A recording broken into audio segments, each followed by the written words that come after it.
Chris, are we on?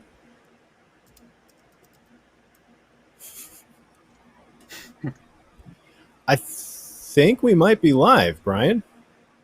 Oh, hey. Awesome. Okay, let's do it. Yeah. How's it going? Welcome to Watch from Home Theater, if we are indeed live. Sorry, we're starting this show off with a couple of quick little technical difficulties. Let's get them out of the way right up front, and then maybe the rest of the show will be smooth. Brian, how you doing? I'm doing very good. I'm very excited to see this. This is we are watching Return of the Jedi tonight, which I'm weird for this, but this is my favorite Star Wars movie, so I'm incredibly excited. And I'm watching it with some very wonderful people, so let's do it. Yes. Watching Return of the Jedi featuring nothing I appreciate at that. all weird about that. Well, let's go ahead before they talk some more. Let's go ahead and talk to the returns of our very special guests. We've got Sam Witwer and Rahul Kohli. Guys, thanks for coming back. Hey, how you doing? I just saw the header on my one.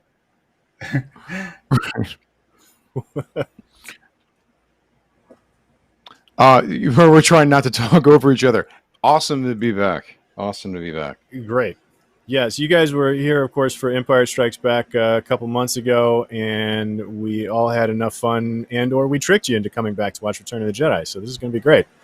If you're at home watching along, we won't have the entire movie here in the stream. We will have some clips.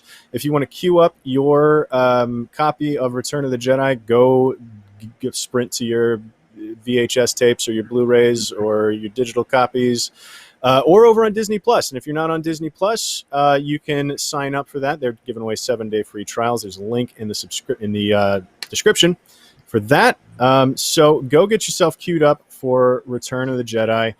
And in the meantime, again, like we said, you guys were here for Empire Strikes Back, and we kind of promised that we'd do this on the air, so we were all kind of stuck with it.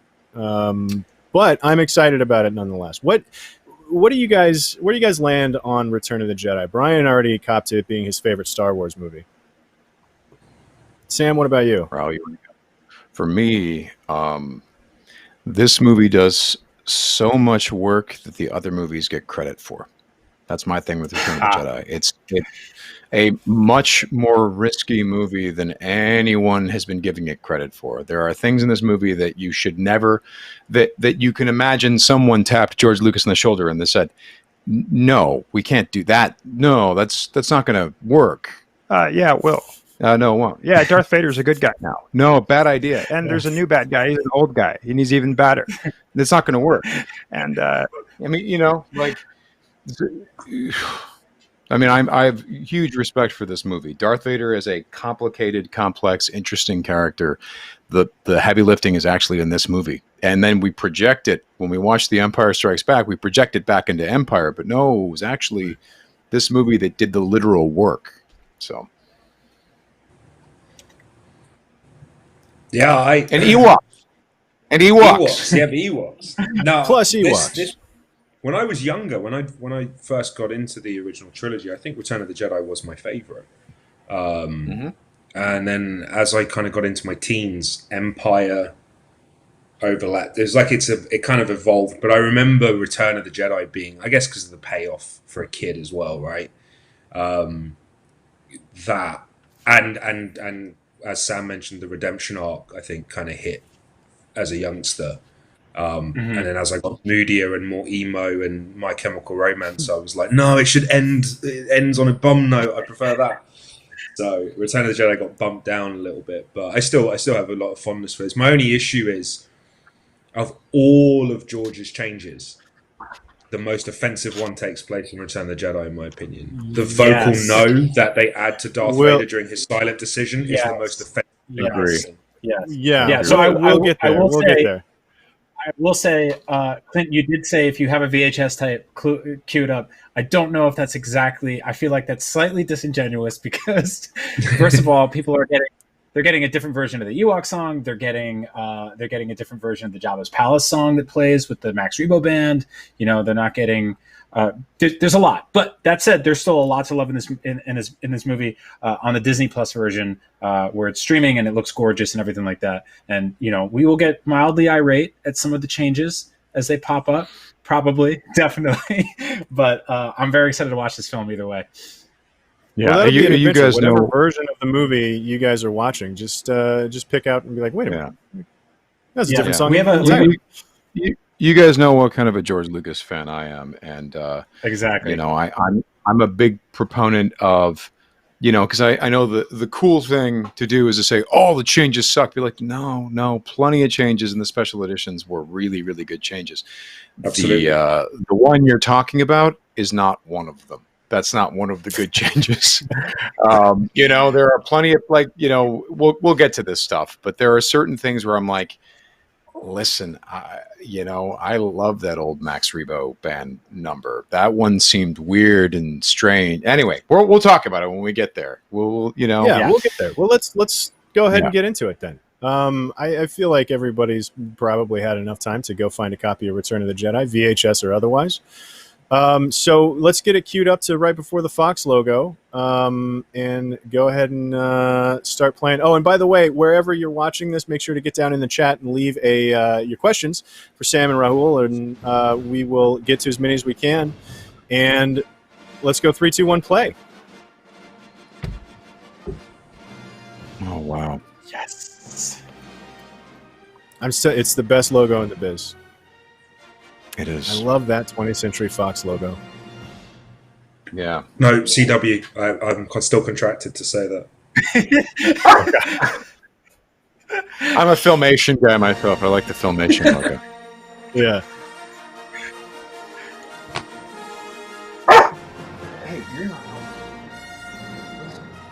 Animals love it Sam's too. dog is doing a cover of the Star Wars theme song. Bark along at home to Return of the Jedi. We'll change the thumbnail real quick. It's a bark along.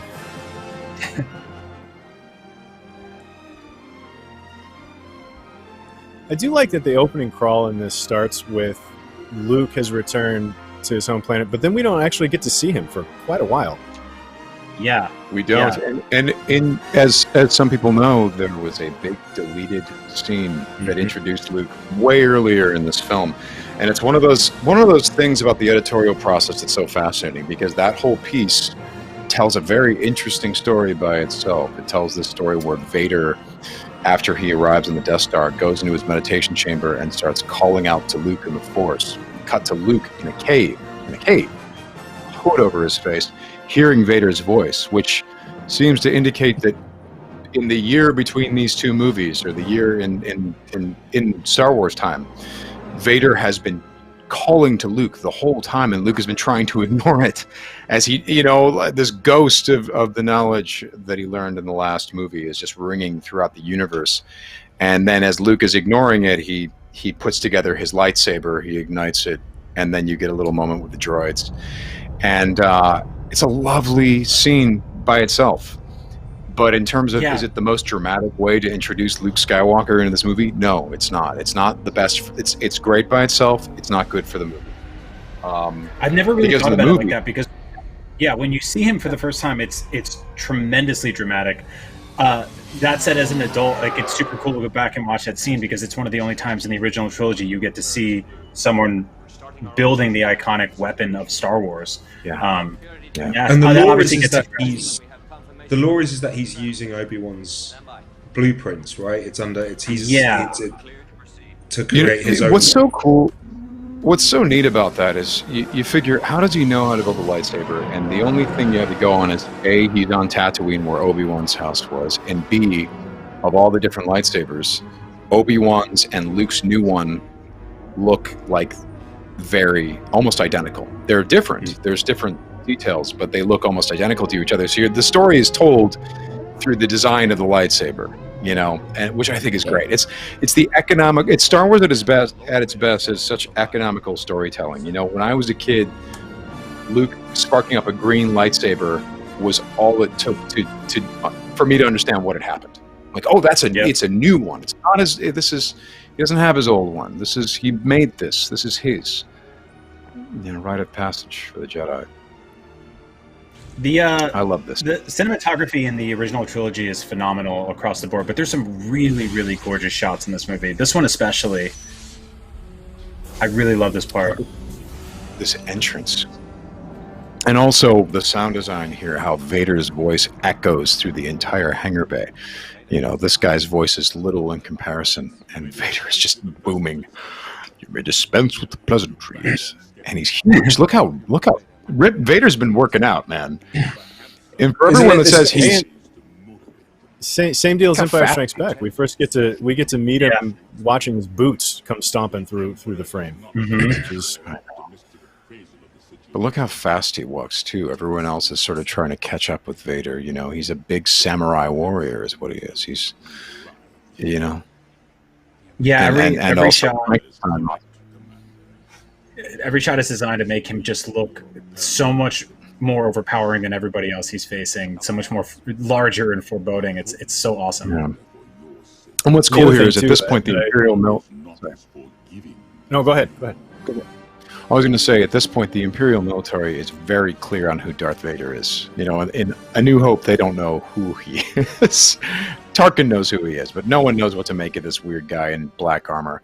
Empire Strikes Back, he's in charge of a fleet. Now people know who he is. Anyway, you were going to say? Oh, I just like how we get to meet the Emperor via somebody's reaction to it. I mean, you're talking about how efficient some of the storytelling is. Like, we don't need a scene where the Emperor is being super scary. We just need that guy's reaction. Like, he can, he's sitting there choking, just thinking about the Emperor's coming here. Boy, when you think about the Emperor, he doesn't have a lot of screen time in this movie, but boy, you feel like, Ian McDiarmid just creates the character so instantly. That you understand. Right here begins my favorite sequence in all of Star Wars, in all of live action Star Wars. This is essentially a self-contained 30-minute short film about two robots who steal a piece of wall art from a drug dealer.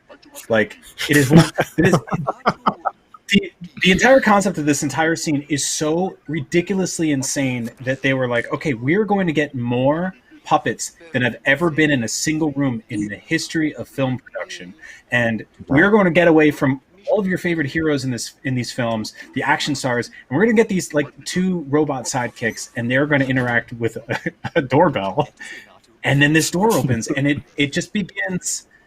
This is, to me, what it encapsulates Star Wars so well. Is there is so much mystery and wonder and magic and terror contained inside of this strange, weird environment of Jabba's palace. It harkens back to the cantina scene from A New Hope. It brings in, one of the best villains we've ever seen, like, who doesn't really have to do much but sit there and push buttons. The Bomar spider freaking 3PO out. You never learn what that is. It's just a thing. Yeah. Oh God! Right. And then you read it's like, okay, so we can put in the background there. Yeah, Omar monks are basically like brains that they put inside of robot spiders. This performance by Bib Fortuna is fantastic. I mean, look at this guy. Yep. Is this where your obsession, Brian, with Bib Fortuna started? I think so. Yeah, for sure. You've got the actor. Just to circle back on that, that isn't a real obsession. Yeah. So the actor is great. By the way, but really quick, the voice actor who's voicing Bib Fortuna is the same guy who voiced Admiral Akbar. Oh, I didn't know. So listen to the voice. Same voice actor, American guy. You know what?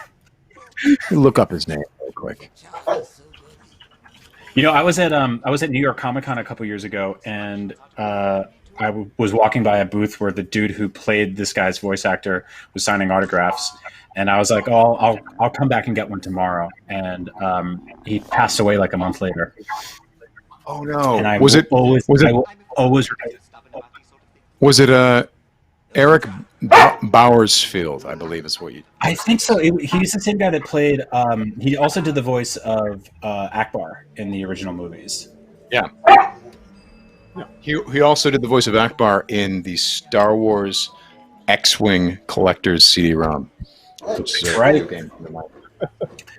So what I love about Jabba's Palace is I can't tell if this is a hotel, a dive bar, or like a lounge, or just like a rich guy's mansion that everyone's partying in, because they all spend the night. Like, I think it's like they all go to their drug dealer's house and like pass out on the floor, basically. Like, well, if it's the biggest house in an entire desert, then sure. Mm-hmm. But yeah, I do like that. Was one of the things that struck me too, Brian. And you mentioned it earlier, because thinking about the start of Empire Strikes Back, it's like you get the Tauntauns and the Wampa, and you get some sort of new monsters right up front, but like nowhere near the scale that they're doing here. Yeah. I mean, this is everywhere you turn. They were. I think they were just like, let's get as many weird toys out as we possibly can in this movie, and it worked, man. I bought so many of them. Like they made elaborate backstories for all of them. Tales from Jabba's Palace is like one of my favorite books I read when I was a kid. Oh, I read that. Yeah. Yeah, it's awesome. It's just a series of self-contained stories about everyone. I mean, there's so many layers to this thing too. I present to you a gift. These two droids. What did you say? Both are hard workers and will serve you well. I love Luke coming in on the hologram projector too, and it's like he looks so different in this movie for a number of reasons, right? Like there's like an accident in real life. Yeah, he looks like a man. Exactly.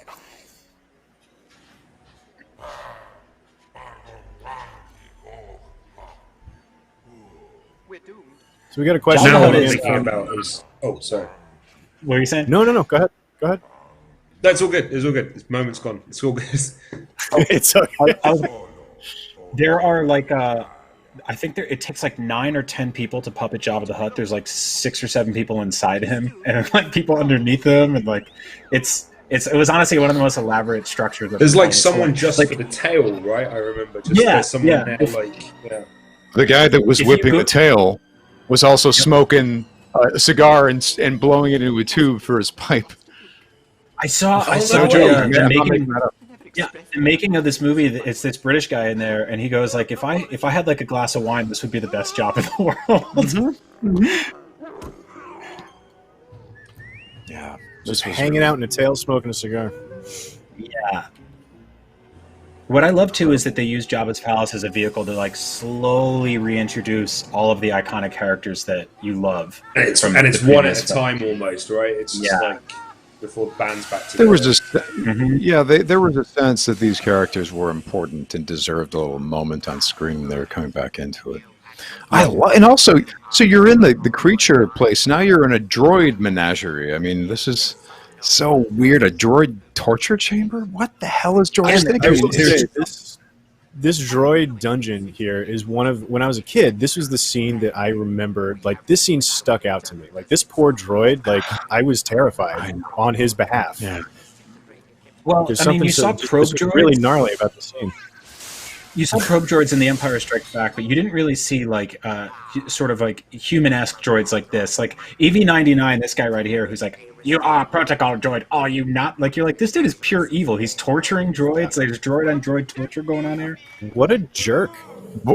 Voiced by Richard Markham, the director voiced EV-99. Oh, that's awesome! I never knew that. Yeah. That's super cool. Yeah, and yeah, God, it's just so. And okay, so this next scene coming up, we should talk about this because, as I understand it, younger viewers who grew up with the Jedi Rocks version, which is with the CG dancers and the updated music, prefer that and think our version that we grew up with was weird. My argument is the older version. The older version is weird, and that's why I like it so much. Apparently, George and Richard Marquand, the whole production team, hated it because it sounded too much like disco to them. So for years, George was thinking he wanted to change it because everyone who worked on it hated it. But we loved it because it was bizarre.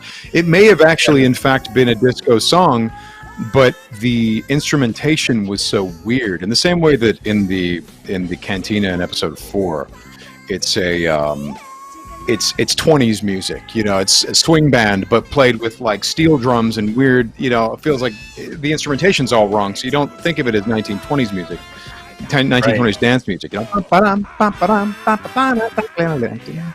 You know, so when you get to the disco music in Return of the Jedi for the original version, the instrumentation really throws you off. And I also loved that the vocalist that they got singing Lapti Nek sings a little bit off key sometimes, which made it feel like this is a live performance. This is not a recording. This is not a record of these guys.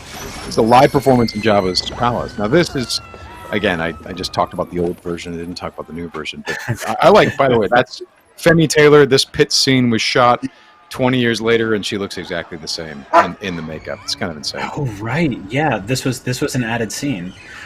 They also added, the CG version of Cy Snoodles, and then that new character who is a background character, that hairy little monster man, Joe Wowza. The Yasm. Joe, yeah, exactly. Yeah. And you can see him in the original Return of the Jedi. In fact, you can see him in the corner of the frame, and even in this version, he was a puppet that they really wanted to design, couldn't make it work, stuck him in a wall, wished they could sing for him. A couple of people in the chat are pointing out, while we were talking about EV99 before, Ivan Gambino on YouTube said that EV99 runs a bar in the future. That's right, he's on The Mandalorian. There's like a shot of him, and Mark Hamill does his voice, which is just amazing. So cool. That bar. So is that the same guy or the same type of droid? I think so, yeah. I like to think he was the same one since it's the same planet, and I guess he didn't get blown up. There's a lot more Boba Fett in this movie too. And he's sexy. This is when, yeah, yeah, he is. I love the behind the scenes photo of it when you see the guy doing it with the old moustache and he's got his glasses on. He's like this nerd player. It's so great.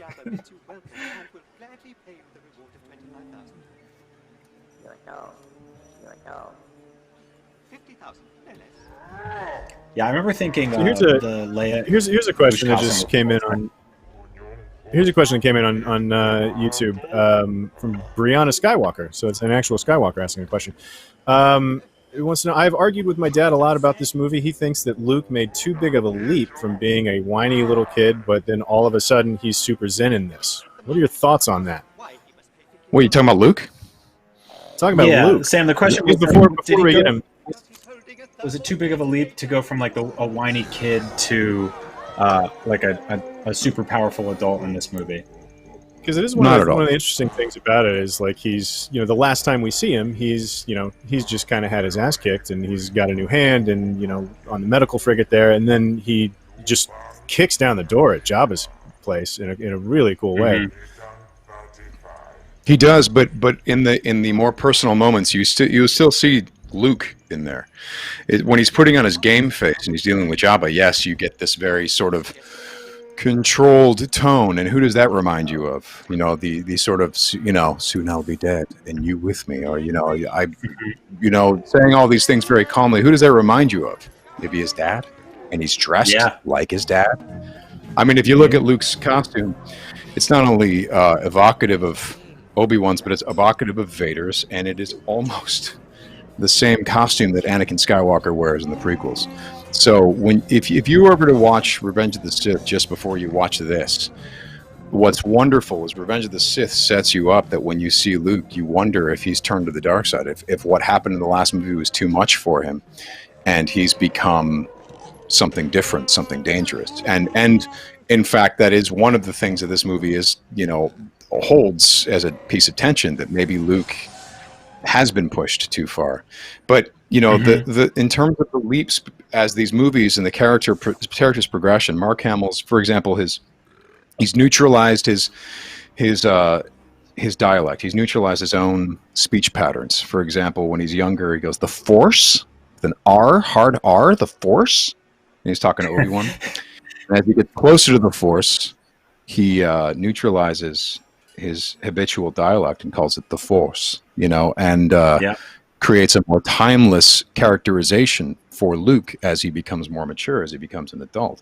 So Luke, it's the thing we were talking about with The Empire Strikes Back.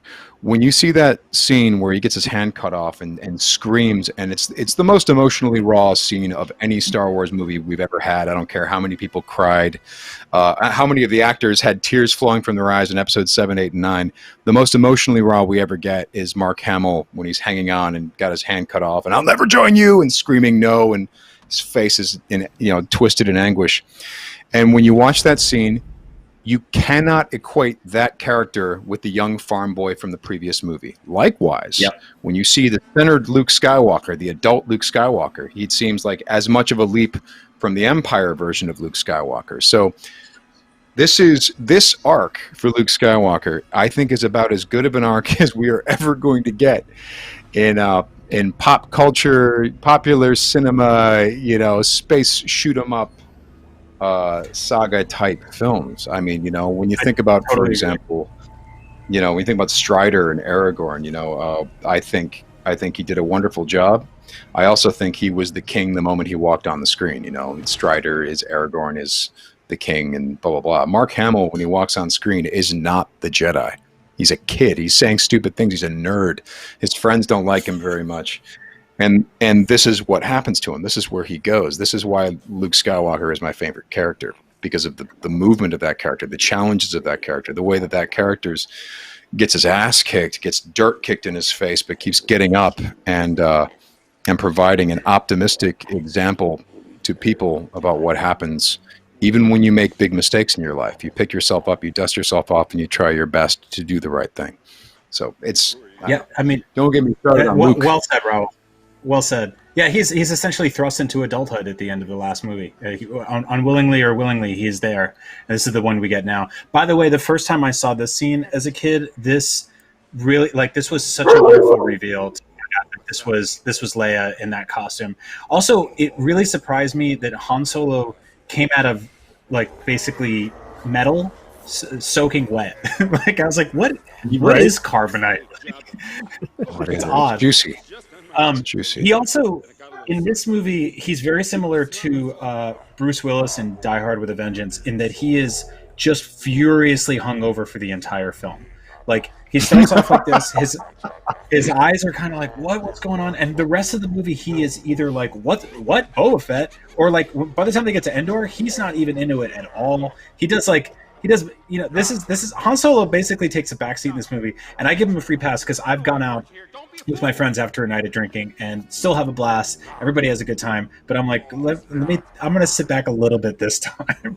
He put in work in the last two movies, especially the last one. So this one, the reason that Han Solo, because one of the complaints you could make about this movie is that Han is not used as well as he could be. Now, having said that, I still think he's used fairly well.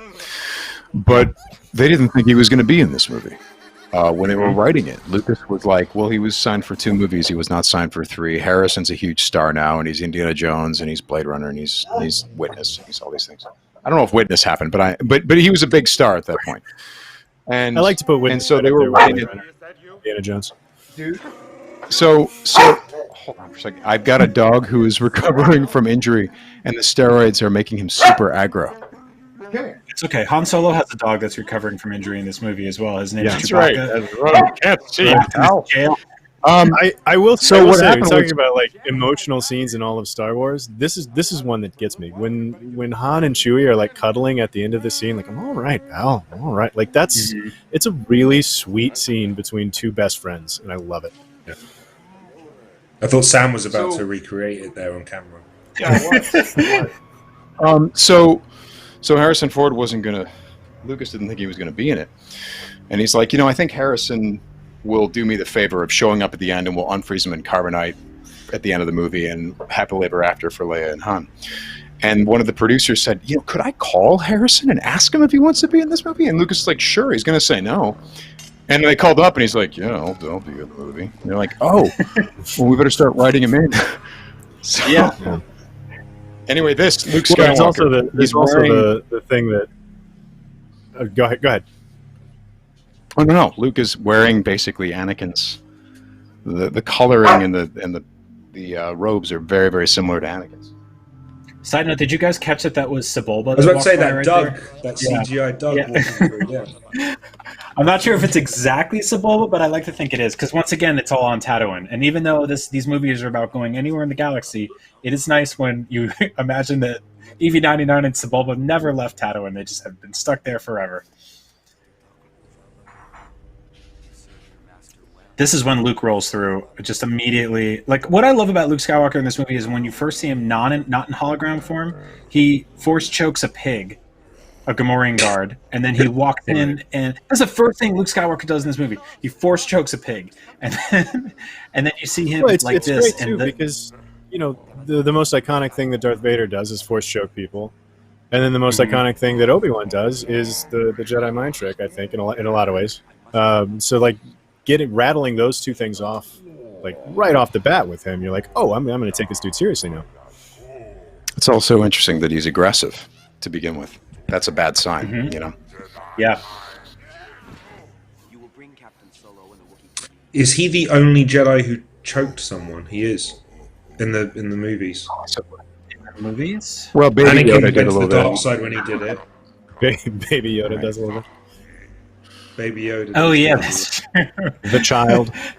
Qui-Gon never did. No one does. No, yeah, that's kind of messed up. I kind of love that about him. He's got a little bit of edge in this movie. I don't think he He's killed too those much of two his guards. father in it.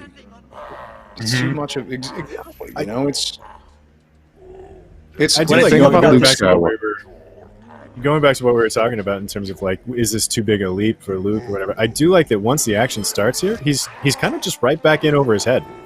Like it's all confidence walking in, and then when the shit hits the fan, it's just like whoa. I was about to say the exact same thing. I love that about him. He is fully in control of every moment until the second he's not, and then you're like, well, here we go. Yeah. Well, this scene is great because it demonstrates.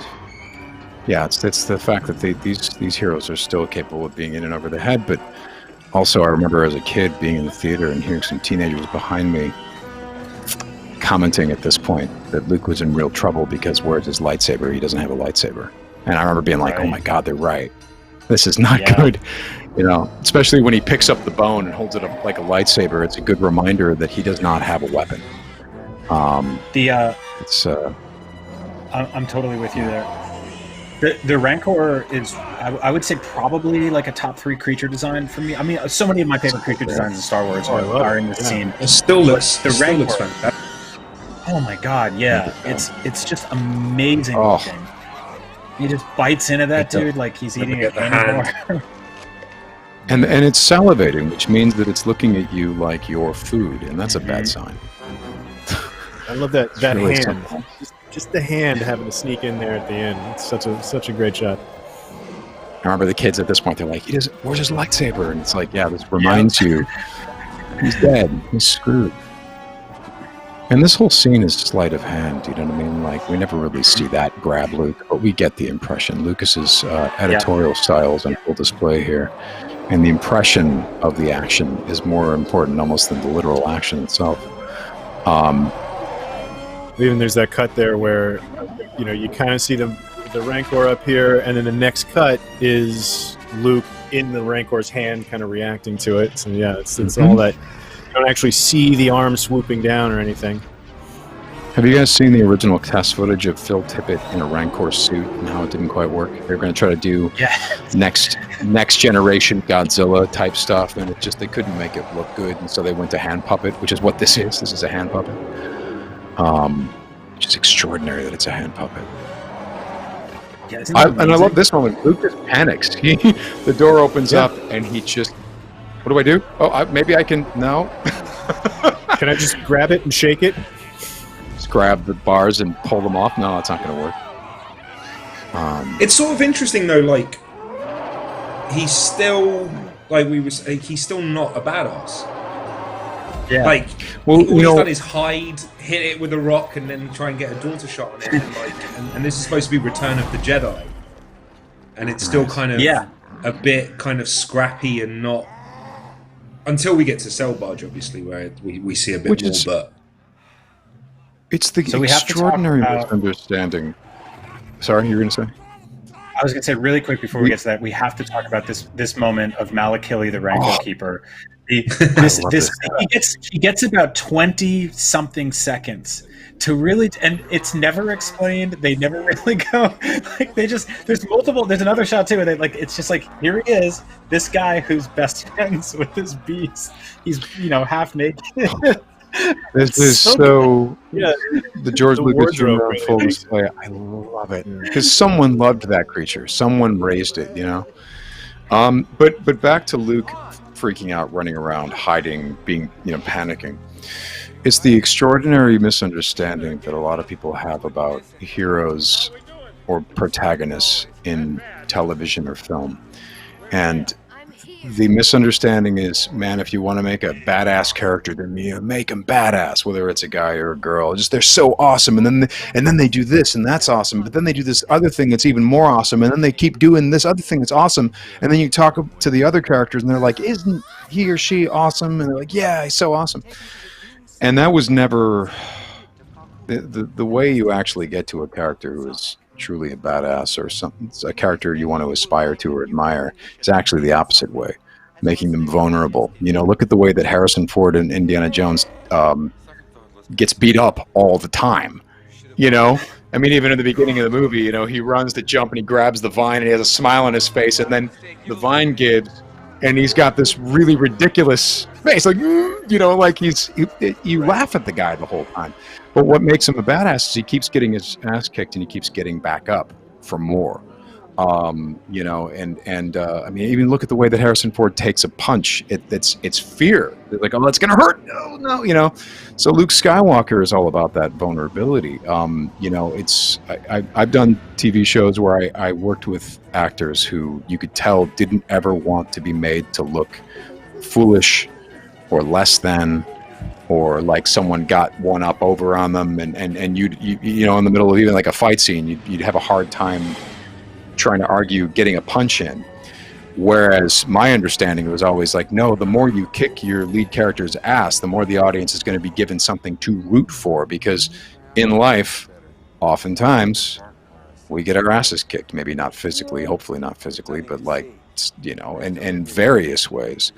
And we root for the character that takes the beating and gets up and continues on, and Luke Skywalker, Indiana Jones, all these characters, that understanding of the vulnerabilities of the character, the imperfections of the character, the things the character needs to work on, the things the character needs to improve upon, are what make a character interesting and relatable.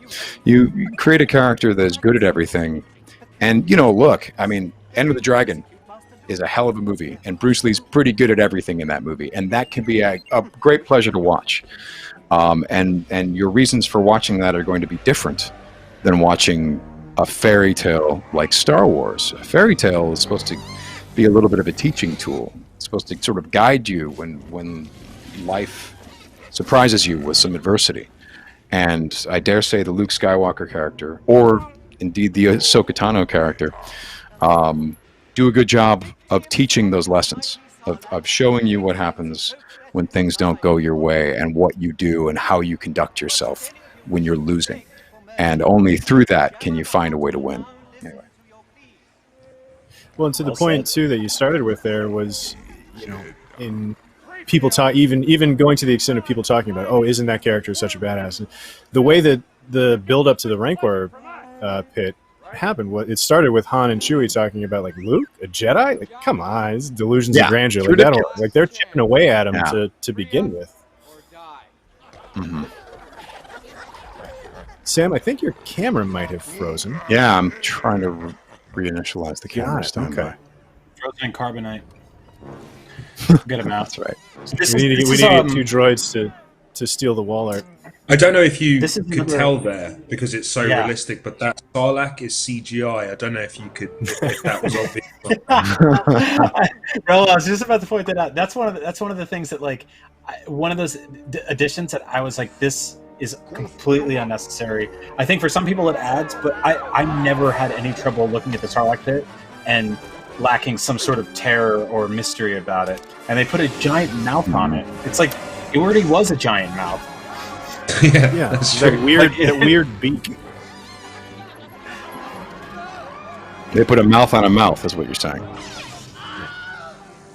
I gotta say, like home decor goals for me is to one day get like an actual like working astromech R2D2, but with the bar stuff on top, and that's my home bar. I really want like a life-size R2D2 bar one day.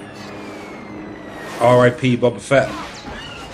Yeah, this came as a huge shock to even as a kid. Man. I was like, "That's that done then? That's Boba Fett done." Right. Well, maybe. I mean, yeah. There's still those boots we saw on the Tatooine episode of The Mandalorian clinking around. Who knows? It had the same, Lucas same says- kind of him walking. Yeah, Lucas has admitted that sometimes these are mistakes, that killing Boba Fett was maybe an error. And, same thing with Darth Maul, that he's like, maybe we should have kept him around. But, the thing is the way that he goes out, too, just sort of accidentally. It's kind of a drag. Yeah. But I think as a kid, I'm pretty sure, and I don't remember now, but I'm pretty sure I saw Return of the Jedi first. did you? So, I definitely did. yeah. I mean, I was born in '82, so I was born kind of like right in the middle of all of it happening. But I'm pretty sure I saw Return of the Jedi first. So like, I don't know that I was ever really super impressed with Boba Fett going back to Empire Strikes Back. I don't know if he never had that mystique for me. So. By the way, this is such a great moment for Leia. Yeah, for Leia. Yeah. And it's one of the most gruesome deaths in Star Wars. It's the most prolonged. It's all this is going on right now, and she's just straight murdering someone with a chain. She while she's dressed in out. the gear that he's that he forced her to wear. She chokes him out so hard that his tongue hangs out, and he's drooling all over the place. It's nasty, and man. he sounds like the last bits of carbonation coming out of a Coke can or something like that. Like, it's just a gross sound. Gently now. All right. Easy. Hold it, Chewie. Okay, look. Can we talk about Billy D. Williams for a second? Because first of all, he's effortlessly charming. I mean, that guy has such poise and charm, and so he was exactly the right guy to play this guy. But just like Harrison Ford or Mark Hamill, he understands that if we don't make the characters vulnerable, no one's going to worry about them. No one's going to aspire to be them. No one's going to care. So when the tentacle grabs him, he goes, "Wow!" You know what I mean? Totally. That scream is that of a performer who knows this is a little bit of a funny moment, but it's also, quite honestly, terror is what this is. Yeah. It's one of the most quotable goes screams away. I think that there is. It's one of the most quotable screams. Just like this, you know what that is. Just going back to that, Anthony Daniels says that he had a full-on set panic attack during the Salacious Crumb on his face eating. It was one of the few times he freaked out and needed to be taken out of the costume. Oh my God! Oh wow! Why? I remember that. It was just it was the claustrophobia of it, and then having the puppet picking away over it. It was induced a panic attack on set. So I got the Salacious Crumb puppet from Star Wars Galaxy's Edge when I went last year, and I had to hide it from my kid. Like, she straight up can't see it. She freaks out. So I was gonna say real quick, a thing we didn't talk about before is how Lando Calrissian even got a job in the back of Jabba's palace. Like, I started to bring that up, and I think my delay killed it. But yeah, I want to know how he got that job. Mm-hmm. Charm, guys. He charmed his way to that job. He aced the interview, guys. You know it. He's like to "Hey, kill where are whoever you?" the costume belonged to. So, you know how I said that sure. Harrison Ford was not going to be in this movie? You know how I said it was saying, like, Harrison Ford was not originally going to be. It was going to be Lando. Lando was going to take the Harrison Ford part. That's why he was rising to prominence in the end of The Empire Strikes Back, because Lucas was like, well, we're going to lose Harrison at some point. So we got to He's wearing his clothes as well, right? He's wearing his clothes, right? Exactly. So, yeah. And flying, he flies his ship later, or as we later or find his out, ship, right? Yeah, your ship with his disembodied robot girlfriend's voice stuck in the rafters or whatever. A lot. It's right. His ex-girlfriend who's a robot. Yeah. Which I always thought, what's funny is I guess the now actually I'll talk about that later. That's a solo tidbit, not because we're about to meet the Emperor. We should stick with this. It's big boy moment here. Incredible matte painting, by the way. Like, it's just something else. It looks so good. And you think about just the couple of years that has gone by since A New Hope at this point. Was it 6 years between the two movies? And how incredible, how much better everything looks. Like how far they took all of their, but also consistent. Also, The designs haven't changed. Not out of It's place. still the same world, right? Yeah, which blows me away. You know, like if you look at Star Trek kind of reinvents its look every few years. Star Wars has the same look from 1977. Now, this is interesting because this is apparently the first scene that Ian McDiarmid shot. And here he is, a 38-year-old actor, I believe, at this point, and they put all this makeup on, and he develops this voice. And apparently, after the first day of shooting here, where he's doing this voice, you know, and doing all this stuff, Richard Marquand says, hey, reports back to him, like, you know, George actually really likes the voice you're doing. We're thinking we might give you a shot to do the voice, too. And he goes, oh, didn't know I was maybe not going to do my own voice. Was I not going to do the voice? Because, you know, because that was Lucas. You know, all of these are just characters to him. They're not necessarily always actor pieces. They're composite characters. You get one guy to do the voice, one guy to do the body, one guy to do this, that, blah, blah, blah. And, you know, in the case of Darth Vader, Part we of have the something like chimpanzee's face. Yeah. Right. Yeah, the Emperor was originally an amalgam of different elements. A chimpanzee and Yeah. Weird thing about this scene, is that R2-D2 is probably like, why do you keep bringing me back to this dump where I literally can't walk? And B, Yoda is 900 years old in The Empire Strikes Back, and he's like 901 in this movie, but he's aged like 300 years between those two films. Like, there's a lot's gone down. Like, you know, obviously no spoilers here, but or yeah, let's just do it. Yoda dies here, and he just seems so out of it. Wait, what? What? I do remember we talked last time on Empire Strikes Back about how uncomfortable Luke looked when he was in Yoda's place here. But the set here feels much bigger, and he feels much more at home in here. Mm-hmm. Yeah. He's not banging his head on anything. I keep going back to Mark Hamill's performance. You know, he's the one that's grounding me in everything that you see. You know, you're still seeing it through his eyes, and his command of his own character is really something else, especially when you get here. I mean, I saw an interview with Mark Hamill when he was doing The Empire Strikes Back, and he talked about, he goes, okay, so Luke he's not quite an adult yet. We don't get that version of the character, probably not until the next movie. This one, he's halfway there, and he's finding things out about himself, but he's not the callow youth from the previous film, because now he's been fighting in a war for a little while. And what Mark Hamill describes is exactly what we see in these movies, which leads one to believe that this was all completely on purpose.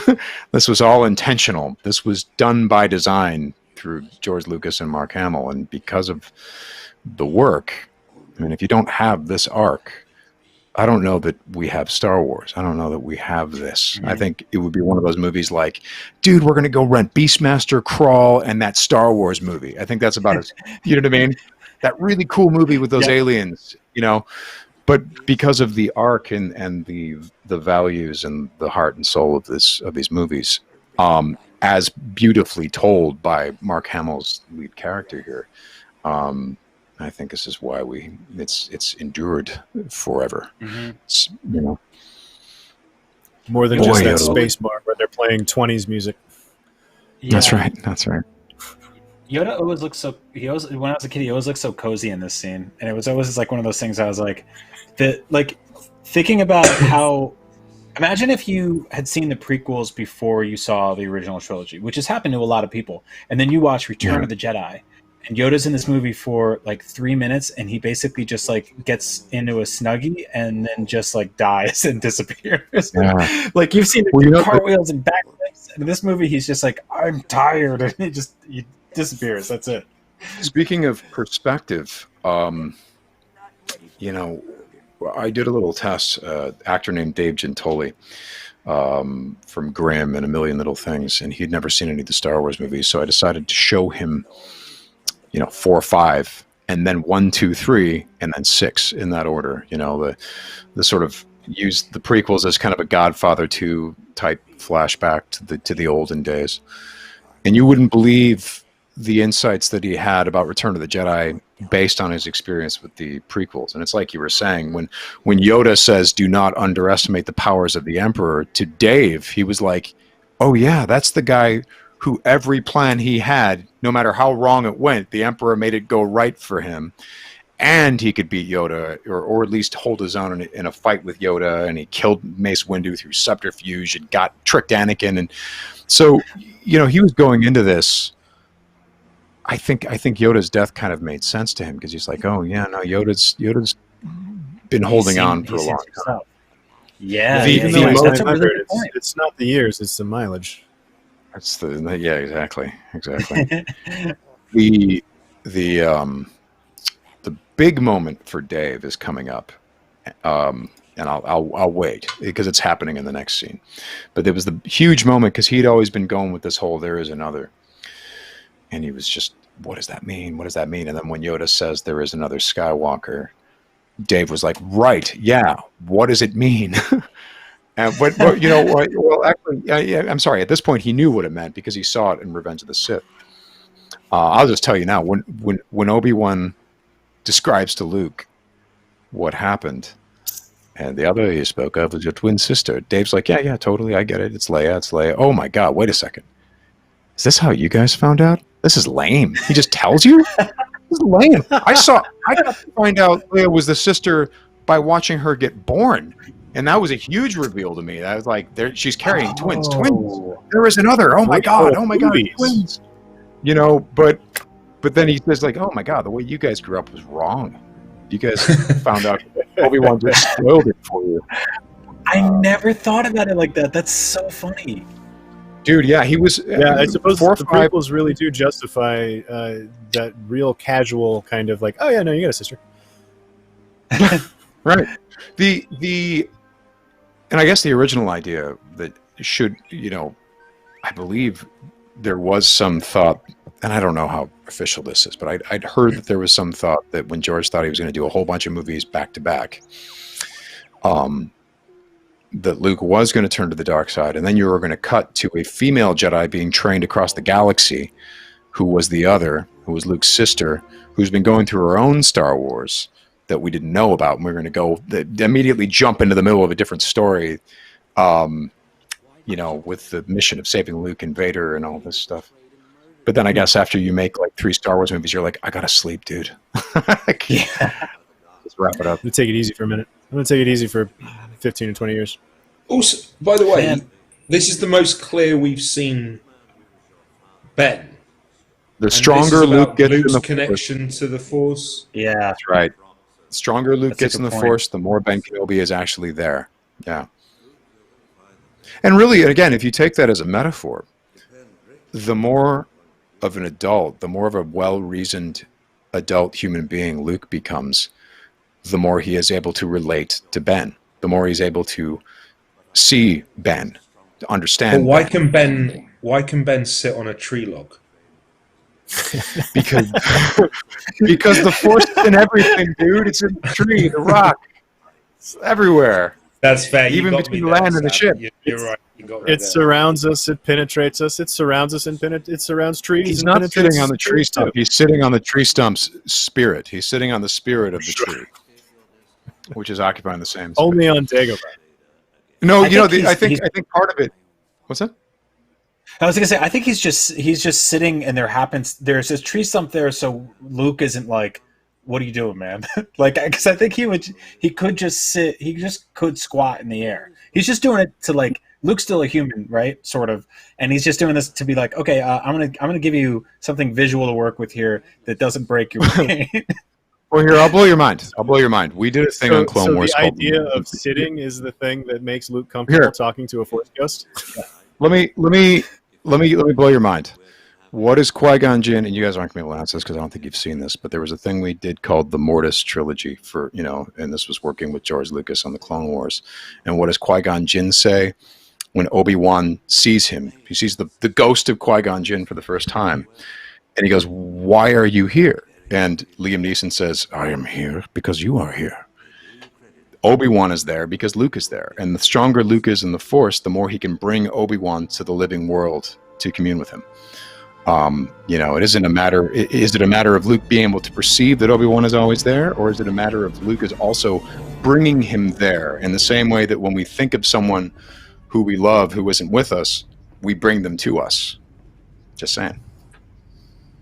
That's awesome. By the way, that's got to be one of our first handheld steady. What was that? That's like never been seen in any of the other Star Wars. As we come through the tunnel, they do like an almost documentary cam. Yeah. And then you never see anything like that again, I don't think. That's true. I wonder if that was in a steady camera. Right? There's a couple camera moves like that in here. There's a couple of, like, earlier in Jabba's palace, there's like a whip pan from Jabba over to Han on the wall. There's a couple of random little eccentricities, I guess, in the cameras. But yeah. There's a really I love good... this. Sorry. I was going to say really quick, I love this scene because it establishes that the rebels, after we've seen them get it completely obliterated in the last movie, and obviously you see the ebb and flow of the sort of their strength in numbers over time. I really love this scene because you get to see this big war room, and they are back at their peak again. They're almost full strength again. Things feel like they're going in battle ready. Yet when you listen to the music, it suggests that they're still not quite where they need to be, because you hear this which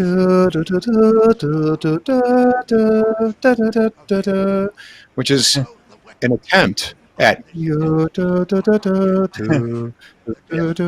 like it's not quite there. So they're trying to be the Jedi. They're trying to take the place of the Fallen Order that fell before they were all ready. They're trying to take the place of the Jedi, and they're not. Are they up to the task? We're not sure. Can they take out another Death Star? Maybe. I don't know. The Empire might be ready for them at this point. Yeah. But we, as they're saying here, and they're like, you can see here, we have some of the first CGI in any movie, and they're thinking about trying to catch the Empire unaware, which is neat. And also, I do really like the little explosion effect that they added to their hologram presentation. It took the intern, the rebel intern. It took 2 hours to add that. Yeah, somebody in design is like, and you just want me to blow this up at the end of the okay. Yeah, what I love also is it's like Han and Leia.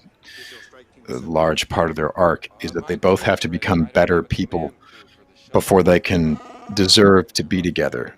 Leia needs to learn how to lay off and to understand the people that are under her command, and Han needs to learn how to be less selfish. And here's Han, where people are like, lead the attack, and he's like, yeah, I'm surprised they didn't ask you to lead the attack. Like, oh, who says they didn't? I ain't crazy.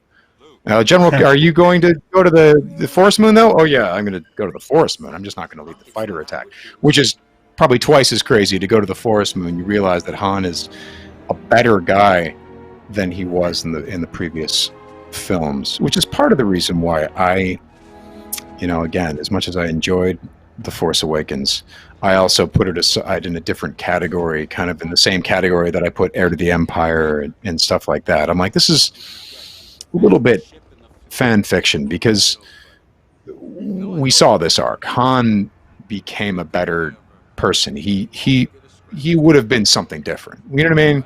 He wouldn't have he's a smuggler again.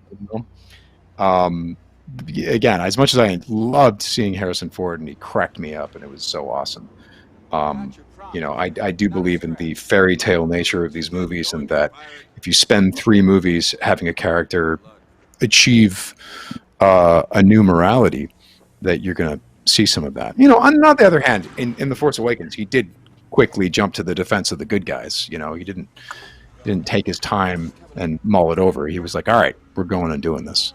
But yeah, there's a growth there, but there's also a relapse, and I'm with you, Sam. I like that kind of it, like less so that he wasn't with Leia anymore, because things happen in relationships, but that he was just back to his old, like, kind of dirty high school nonsense of just like getting into trouble with warring gangs, and just like little just outskirts of people fighting over scraps and stuff like that. It didn't seem like his style, like I feel like by the end of this movie, like he's grown so much more, and I'm kind of bummed we didn't get to see that evolution. Yeah. Well, I think that was, that's what we were all curious about, is where does it go? It's not like the characters can't have challenges or make new mistakes. It's just that let them be new mistakes. Let them be new challenges. Let them be things we haven't seen them quite deal with just yet. I love this. Look at that. It's the Jedi Temple, only mechanized. And, it is a twisted version of the Jedi Tower from Phantom Menace. I never noticed that. Yeah, the throne room is so gorgeous in this movie too. This is like, so cool. It's funny. There was something that stood out to me just rewatching this again the other day. There's something that stood out to me about that establishing shot of the TIE fighters flying over, and I couldn't put my finger on it other than it's like, oh, that's just a cool looking shot of the Death Star. But hey, maybe I got some subconscious stuff going. You get very similar tracking shots of the Jedi Temple in the prequels. Right. And the tower is similar in design. And in fact, I guess in the new continuity, the Jedi Temple became the Imperial Palace. So it sort of all makes sense in that way. And I love this. Han Solo is being the optimistic one in this scene. Han Solo is the guy who's like, "Yeah, we're gonna make it, guys." You know what I mean? Like it's a different guy. He's a totally different dude. Yep. Yeah, the yo-yoing that he does in this sequence too, just like, we got to get out of here, and then it's like, yeah, see, I told you everything's gonna be fine. But this sequence to me is like just really good old-fashioned tension building. Like even from the frames of how like distant everything is to start with, and they keep getting closer to these ships until they're flying right up next to it, and the frames are just filled with the Death Star and the Star Destroyer and everything, and just the way that this sequence builds, what could have just been like, do you think they're going to take the code, turns into like this elaborate sequence that's legitimately pretty tense. I never really put together that they're already, Luke and Leia are wearing their Endor like parkas before they land, which is kind of dope. I kind of dig that. There's no reason for it. They know where they're heading, but there's almost this like we're going into battle type of situation. They got the camel gear on already. Also, here we are. We see Captain Piet, or Admiral Piet again, and this was on purpose. Apparently, this was Lucas's way of saying it's a nice little hint. Vader never killed this guy. He killed everyone else that failed him, except after he had his run-in with Luke. He didn't kill this guy. What does that mean? Yeah, it's interesting. Mm-hmm. Wow. Yeah, it was one of my favorite subplots of The Empire Strikes Back was that revolving door of people getting killed and then promoted. Which is, you can look at it as just melodramatic villainy, or you can look at it as the Empire is a machine. And when a piece of the machine doesn't work, you tear it out and you put a new piece in until you get one that works, and if one wears out, replace it. It's what the Emperor is doing throughout the prequels. You have mechanized war droids, which are literally machines.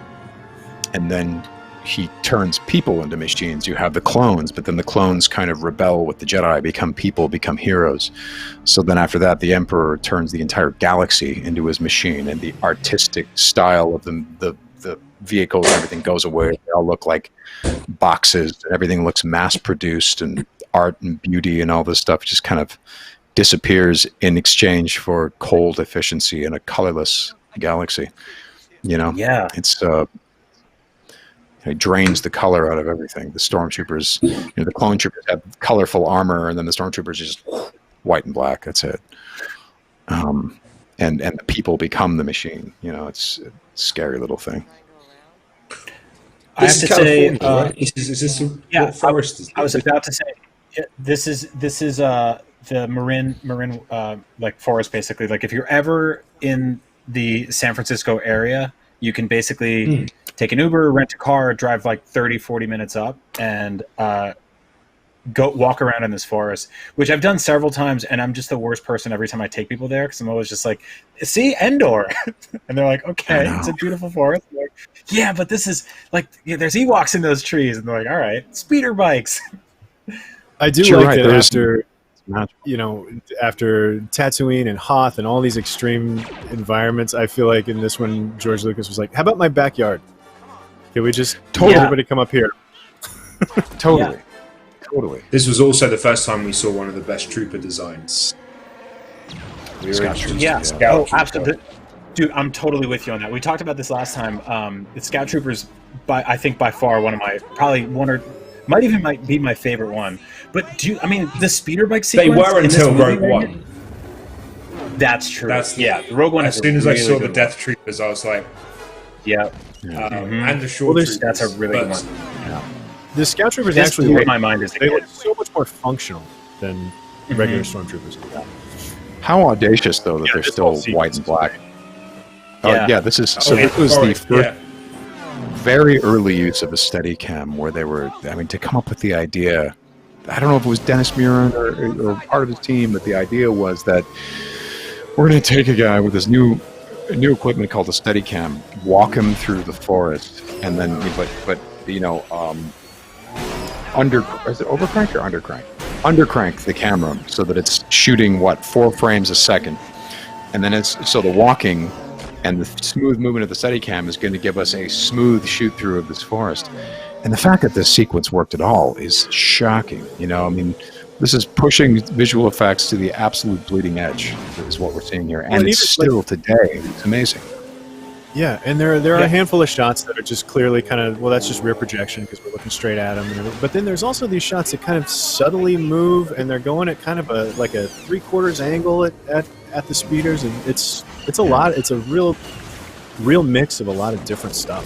It's great. I'm gonna say right now to the IGN audience specifically, if we do not get a next gen PlayStation 5, Xbox Series X video game that attempts to capture this in gameplay form, this speeder bike sequence, with these graphics, then we've been robbed, and there's no reason to even pre-order the system. There's no reason to buy it. Like, this needs to get done. There was a tutorial level in the 2015 Battlefront game that had third-person speeder bike stuff, and I so wanted that to become a bigger thing. I believe Criterion helped develop it, and they work on a bunch of racing games. Like, there's something here that you can gamify, and it's been done a few times here and there. I believe it was also in the Star Wars arcade game. I want a game based on this. Make it happen, someone. I love it. I do love also that this is going back to George Lucas's racing roots, and you have Anakin's kids who clearly still have the talent, the racing talent that Anakin has. Given it, and also again, let's point out that this entire what they're fighting for here is that the entire mission is about to get blown. The entire mission is about to go down in flames if these scout troopers get word back to base. Because if they just go missing, well, there's a lot of things in the force that could have gotten them. But and I love the fact that Leia leads the charge, and she's like, before thinking, jumps on a speeder bike, and Luke's like, whoa, wait a second, and I'm sorry, go for it. No, I was just going to say, Sam, do you guys not think it's really bold to not score this sequence?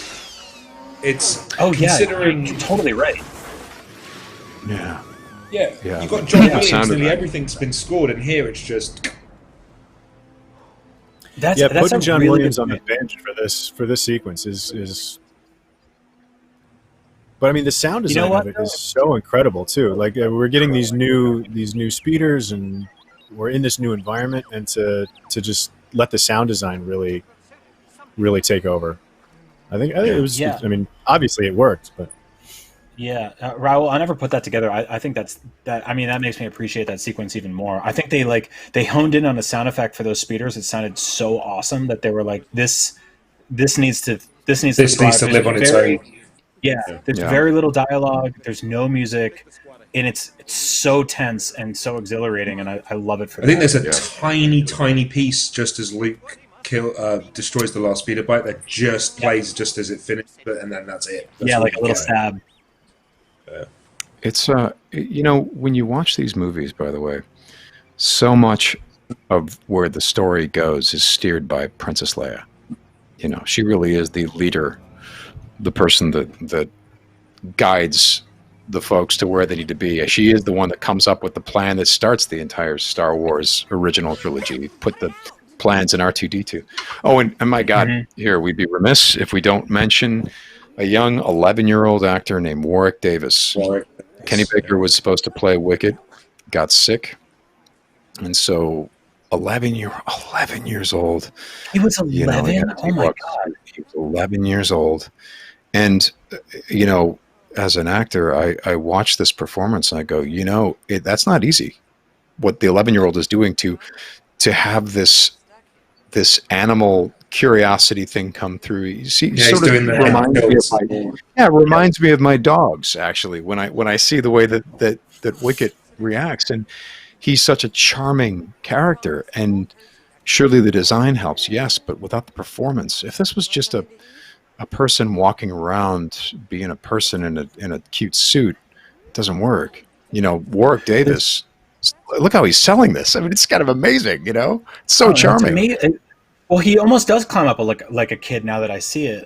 What I love about this movie too is it does so much for world building. Like it teaches right here, it's teaching you multiple things. One, that you can crash land on any planet, yeah, and there will be indigenous species sometimes that wear clothes made of who knows what. And two, that the principal characters of Star Wars fly around with snacks, which you would understand. Like, you know, everybody goes on road trips with snacks. But Leia pulls out it's like a popcorn Lara bar or something. You know, like I'm not even sure what it is, but it's so cool to just she pulls out this thing that this creature has clearly never ate before. By the way, it brings them together. And I love that the scene has wrinkles to it. You know, he just doesn't trust her. Okay, now he's at the snack, and then it's all about the snack, and he sits down next to her and is not even paying any attention to her. Pulls off the helmet, freaks him out until she gives him the helmet, and then he's sniffing the helmet, and then it's all about the helmet, and you're just like, the scene is really going places. And if it wasn't for 11-year-old Warwick Davis, it doesn't work at all. And that part too, where once again, all the music cuts out, and you just hear the sound of the forest, and they're looking around, and Wicket knows there's something there, and then the blaster shots fire off. It's so cool. Right. And then Princess Leia here, again, another potentially mission-ruining moment that Leia is able to defuse with the help of her new friend. See, the thing I love about these Ewoks is it really goes with that fairy tale thing that you know, George Lucas says it's the cute little frog along the side of the road that gives you the magic to defeat the dragon. You know, it's the same lesson, and we'll get to this, but it's the same lesson that Luke learns on Dagobah with Yoda, that you should never underestimate anyone. You should never look at someone's humanity and think, well, that's less than me. You know, this person or you know, does not deserve my attention. You know, these movies are all about these creatures that they have a humanity that is deserving of attention, and if you're respectful of that, you're helped. You know, anyway. And the Clone Wars explored that so well, so many times. Just entire arcs of crash landing on a planet, having to fix something or solve something or work with the indigenous species there and work with the population there in unison with the heroes and solve a conflict and escape and make some friends along the way. I think that was like that. Right. So many episodes, some of my favorite episodes of the Clone Wars are the ones that people call sort of like filler or side episodes. They embody that sort of entire spirit of, you know, this sequence with the Ewoks. And then you get Palpatine standing around in that chair, which is like, you know, the ultimate, the world's first gaming chair. The world's first gaming. So without the Ewoks in this movie, this is a pretty dark movie. Palpatine, Vader, and all people get killed in this movie. The Ewoks are the balancing element, and it's funny because as people get older, they want their Star Wars to be badass, right? And there are elements of Star Wars that are badass, but if there isn't cuteness, if there isn't moments of charming things, you know, moments of cuteness, moments of vulnerability, moments of beauty, then I don't understand what the good guys are fighting for. You know, if there aren't Ewoks, you know what I mean? Like that, I don't want to. Right. I don't necessarily want to go to the Star Wars universe if there aren't Ewoks or things that are like Baby Yoda, or you know what I mean. If there isn't that balancing out all the darkness, you know, that's one of the things I love about Star Wars is Ewoks and Jar Jar Binks reside in the same universe as the Emperor. You know, it's cool. And the prequels, And the a lot of prequels do people- that even more, I'd say, right? Like they do, really yeah. kind of show you utopia and like, just so you can obviously see just how much an impact the Empire have, and with the Clone Wars and stuff. But yeah. It's also a lot of people gave George Lucas flack for creating the Ewoks and working on the Ewoks and introducing them because he was like, oh, they're just doing that to sell toys. And I do want to point out that they are not necessarily the most toyetic characters. They have these cold, dead, lifeless eyes. This movie, the special editions added later on iterated eyelids that were animated. Before that, they didn't have. They are inspired by the Viet Cong.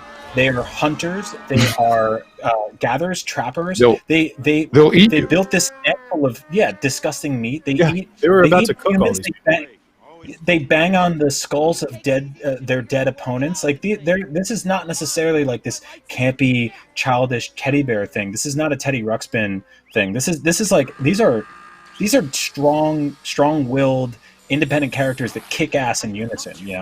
And you know who captured it beautifully? Battlefront 2. Yes. That mode is terrifying. Yes. It really is, being on the receiving end of that. It's like a horror mode. I love it so much. It turns Battlefront 2 into survival horror. If you don't have Battlefront, it's dirt cheap these days, and they added like this Ewok hunt mode that takes place mostly at night on Endor, and it's super cool. You're a stormtrooper and you're fighting for your life against Ewoks that are popping up. It's horrifying. It's terrifying. Yeah.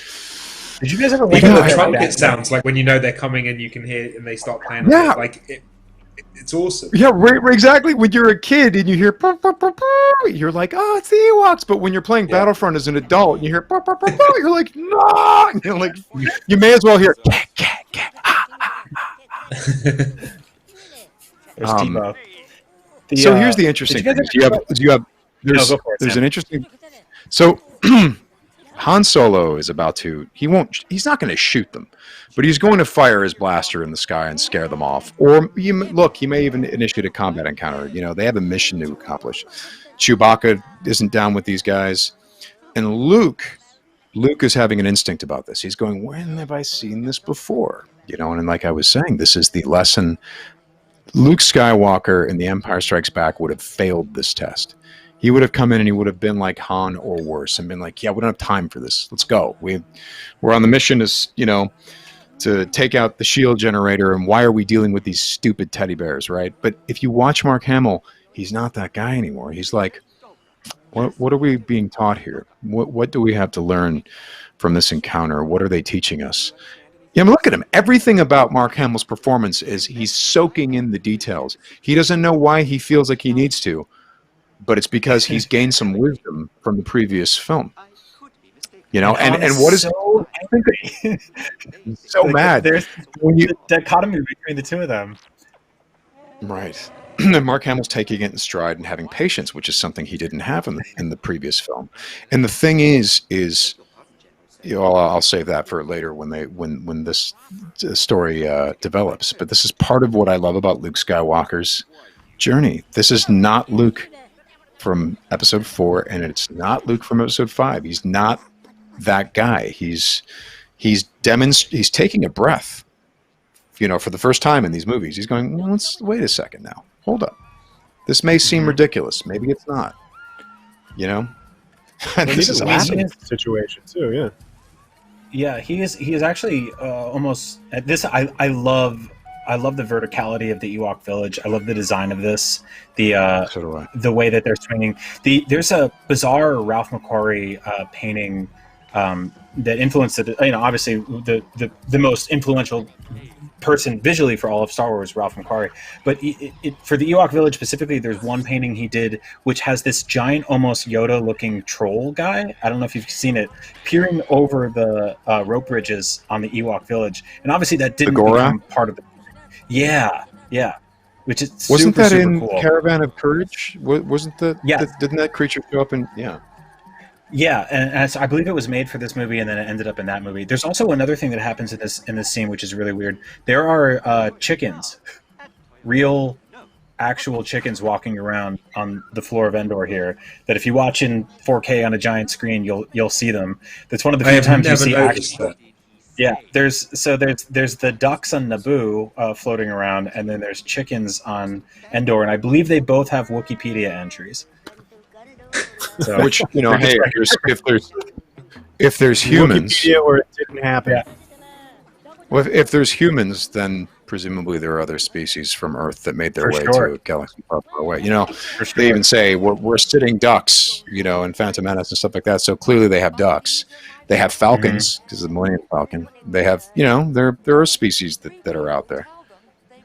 So I have a question for you guys. How frustrating You read must Heir this be? of the Empire. What's that? They have hot chocolate if you're reading. That's right. Heir of the Empire. That's right. That's right. The question I was going to ask you guys is, Leia had a full-on Andorian outfit change there, which means that Ewoks either made her clothes on the spot, or they killed a woman in the same size as her and saved her clothes. You think they've got like And a I've always closet full of dead? It's going to be dead another humans? one like Lando. I think she killed someone and took their clothes. Well, that was going to be my question. Was how frustrating must it be for Leia and this, just to have her captors dress her everywhere, every time she turns around, somebody's capturing her and saying, "Here, put this on." Yeah, That's funny. they're really banking on selling a bunch of action figures of her, I guess. You want to have multiple Princess Leia costumes for Halloween.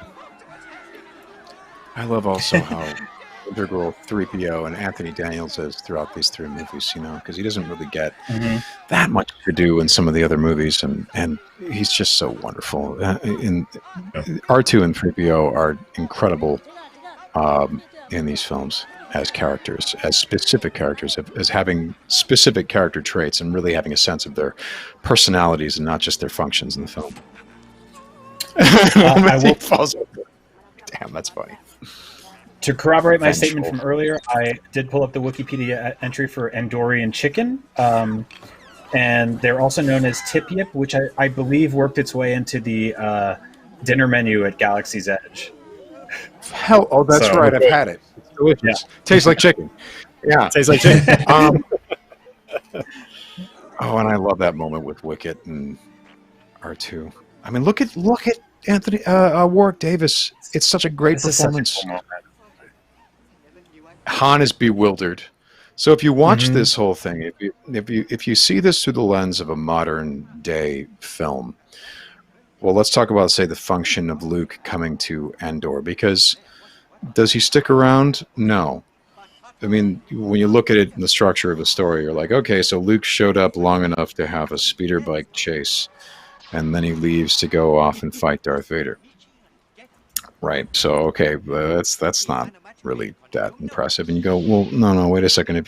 What this movie is not screaming at you is that Luke's presence on Endor is integral, and so is Leia's, because he sticks around long enough to have an instinct about these Ewoks, to help create an alliance between the Ewoks and the rebels, and then he leaves. He goes, okay, I think I've done what I needed to do here. Right? Maybe this was why I was here, because I shouldn't be here. I actually need to be somewhere else. But if you watch Luke during all this, Leia is fascinated by the I think, again, the humanity of these things, and Leia has a warmth toward them, which shows her character growth, because she doesn't necessarily have a warmth toward her subordinates, and yet these are future soldiers of her rebel alliance, and she has this warmth toward it. Han is bewildered. But as these Ewoks are talking, and they're like, what's going on? What's going on? And she goes, I don't know. You cut to Luke. He knows. He's like, yep, this is why I was here. This is why it was important for me to come down to this planet, to show these people a respect and then leave. And, it's very economical storytelling. There's it's not wasted that Luke comes down to Endor and does this. Anyway. Yeah, it is essentially what he does in the first third of Empire on a smaller scale of conflict, in terms of being like diffusing a situation and then being like, are we good? I have to go do some personal stuff. You guys hang out. Like, I'm gonna go talk to a frogman, or I'm gonna go talk to my dad. Like, I got stuff to work on. It's bigger than this, but I just hope we're all okay here. Yeah, his exit from Hoth in Empire Strikes Back is downright casual. Like he's just like, all right, I think everybody's gonna be pretty good. I'm gonna go do this other thing that is super important to all of this, but it's just me. Right. Because he's even like joking with R2 flying away from Hoth. Like, This, and you take this scene, which is a lovely scene between these two, and it would not be a memorable scene if this movie between Luke and Leia, and it wouldn't be a memorable scene at all. I don't think I would care about it if it didn't really lead to some incredible stuff later on in the movie. Because if Return of the Jedi, I've said this for 15 years. If Return of the Jedi were made today, then it's really a story about Luke goes down and then he goes and fights Darth Vader, but now he beats him, and the good guys win because he fought better. He was not good at fighting at first, but then he got better at fighting, and then he wins. And that's about as far as it would go. And that's not what this movie is about at all. It is, everyone, when it comes to Star Wars, loves, and this isn't wrong per se, but they love to talk about power. Who's more powerful? Who's the most powerful? Who's the least powerful Jedi? Who becomes the middle powerful? How powerful is Obi-Wan? How powerful is Darth Maul? And that's really a Sith way of thinking. Sith are obsessed with those things, how good they are at things, how powerful they are. And the resolution of this story has nothing to do with that. The resolution of Star Wars as a whole has nothing to do with how good or hard you fight, how powerful you are. It has everything to do with how big your heart is. And that's what Luke Skywalker is. And Luke Skywalker demonstrates that the moment he shows how big his heart is, he doesn't do a huge magic flip. He doesn't shoot a fireball out of his hand or shoot lightning or, fight with a lightsaber in an incredible way and do really, really cool martial arts moves. That's not how he wins. He wins because he shows compassion. He wins because he takes a breath and he shows that he's going to love someone who a lot of people think that he should hate. And that he's going to take a stand for his father, even though his father is a flawed man.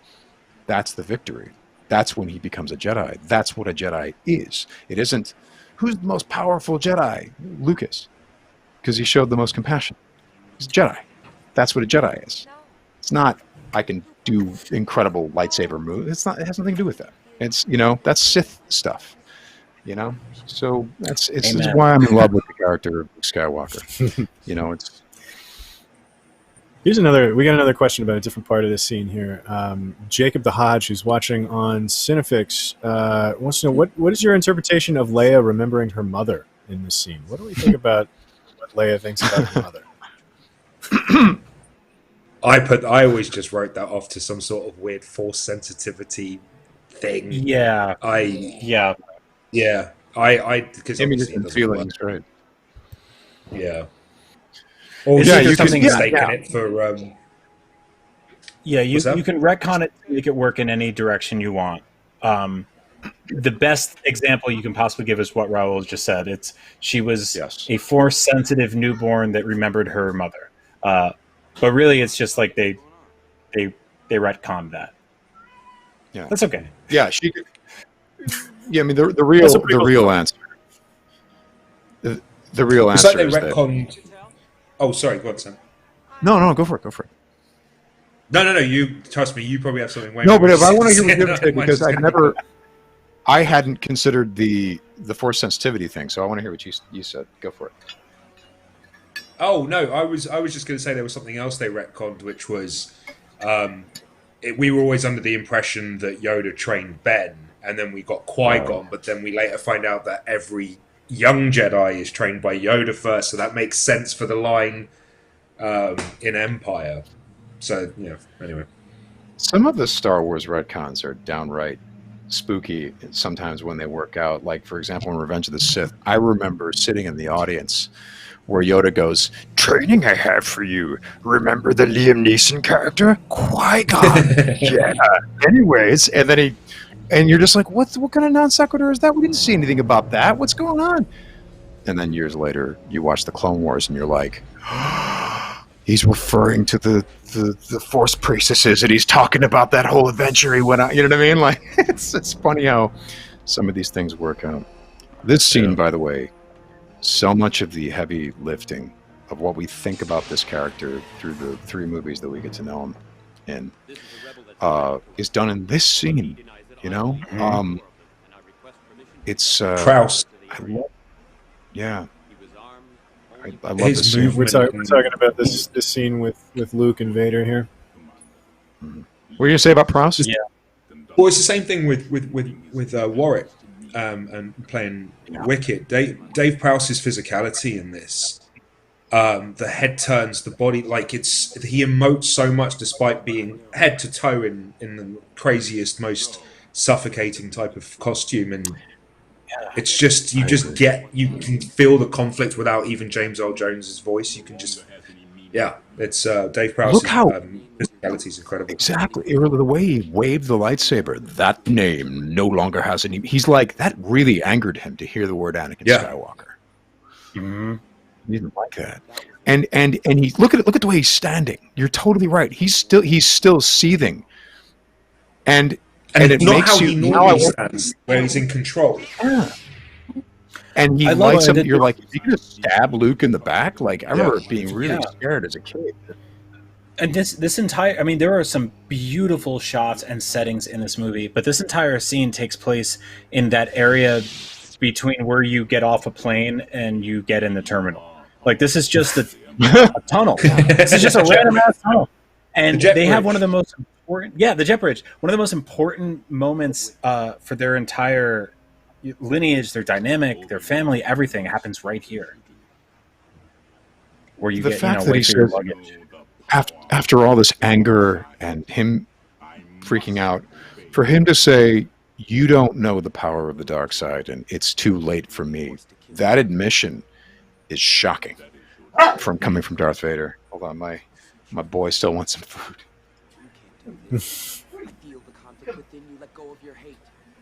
He's recovering's hungry work.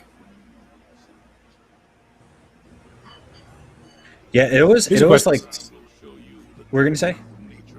Oh, I was just going to go, we could talk about a question from YouTube real quick. Let's see, where did it go? Winder Friend 764. Since this scene, we got a good look at the lightsaber and talked a lot about that. He wants to know if we have any favorite lightsaber hilt designs in all of Star Wars. Yeah. I have a really weird attachment to Obi-Wan's in Phantom Menace and Attack of the Clones with that huge pummel at the end, and I think it's gorgeous. I think it's fantastic. Yeah, it really is. That is a great one. I'm partial to Link's Luke's in this Link's Master Sword. No, Luke's in this movie has always been my favorite. I actually really always like the sort of more subtle and simple hilt designs when it comes to these. Although I was really into Kylo Ren's when we first saw it, just because it felt so raw and rugged and broken, Yeah. No, I'm with you. I like the simpler ones better. Like I wasn't a big fan of the curved ones that showed up in the prequels. The kind of had that little bend to them. Right. But yeah, just the easy classics. That's what I'm into. But actually, there is one, because it's the first time. I mean, this is one of the biggest reveals. One of the most, one of the heights of Star Wars for me was when I saw the Phantom Menace trailer, and Maul ignited a double-sided lightsaber, and I didn't even know that was a thing that could happen. We'd seen like in EU books like Exar Kun used 2 and stuff, like you'd seen images of that, but I don't think I'd ever the concept of it firing out of both ends. That is a hilt, and that's still like gives me like so much nostalgia. The pace of that reveal too is so cool. Just the pace at which they revealed the second side. That hilt also, even without lightsaber blades shooting out of it, is a really, really awesome design. It's long, clean, and black and silver with the red dots on it. I also really like Mace Windu's. It's like half black, half gold. That's a really cool one. I think Hasbro made like one of those like kind of high end collectible versions of one of those a couple of years ago for like $200 with the sound effects and everything. And yeah, that's an awesome design. Also, I think the reason I'm really I lean towards Obi-Wan's Phantom Attack is in the making of. McGregor gets first dibs at before Liam Neeson, so they have a tray of 5 or 6. Nick Gillard and the props master show him, and that's the one he gravitates towards. He's like, this is the one I want.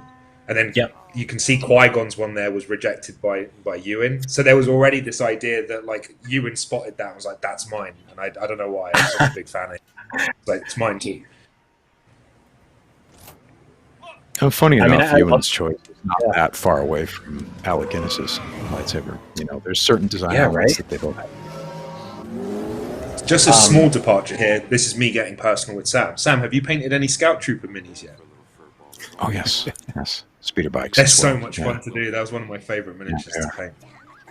And to put dirt on them and stuff like that, and mud and stuff. My next speeder bikes are going to be white, just like in the Mandalorian. So, you did the Mandalorian color scheme. Yeah, I did this color scheme right up. Dude, by the way, this Ewok is a damned hero. This Ewok has courage like you wouldn't believe. And I love John Williams' Ewok theme. You know? Something very quirky and cool, but also has a heroic side to it. Well, just that laugh that he's got as he's swinging away there is so good. It's up there with Lando's scream earlier in the movie in terms of just like. Is that Rex, by the way? Did you guys just see him? Was that Captain Rex? Yeah. That scene is a reverse of the scene we see in A New Hope when they turn the corner and there's like 10 stormtroopers, and then in the special edition like 100 stormtroopers, which I really love. Yeah. What's the deal with the Captain Rex thing? Is that a thing that's happened? People think that the guy with the beard is actually Captain Rex, who ends up dressing in that. I love that idea. So here we go. This is the first time that we see the Emperor's eyes. They've been saving what he actually looks like for this scene, which is quite shocking. And as a kid, I was quite scared.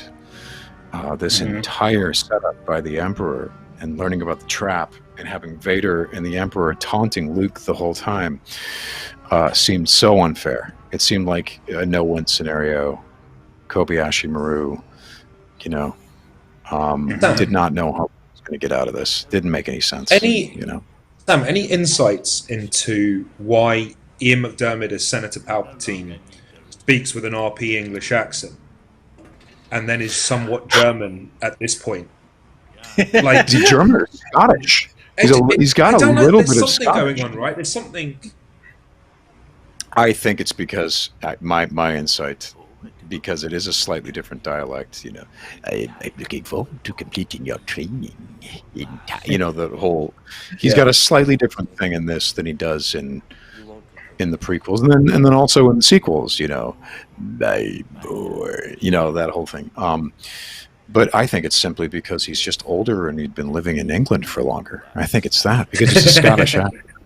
And I think that people, the way I talk now, the sound of my voice is certainly similar to what it was 10 years ago. But when I see or I hear recordings or I see something I shot, it's different.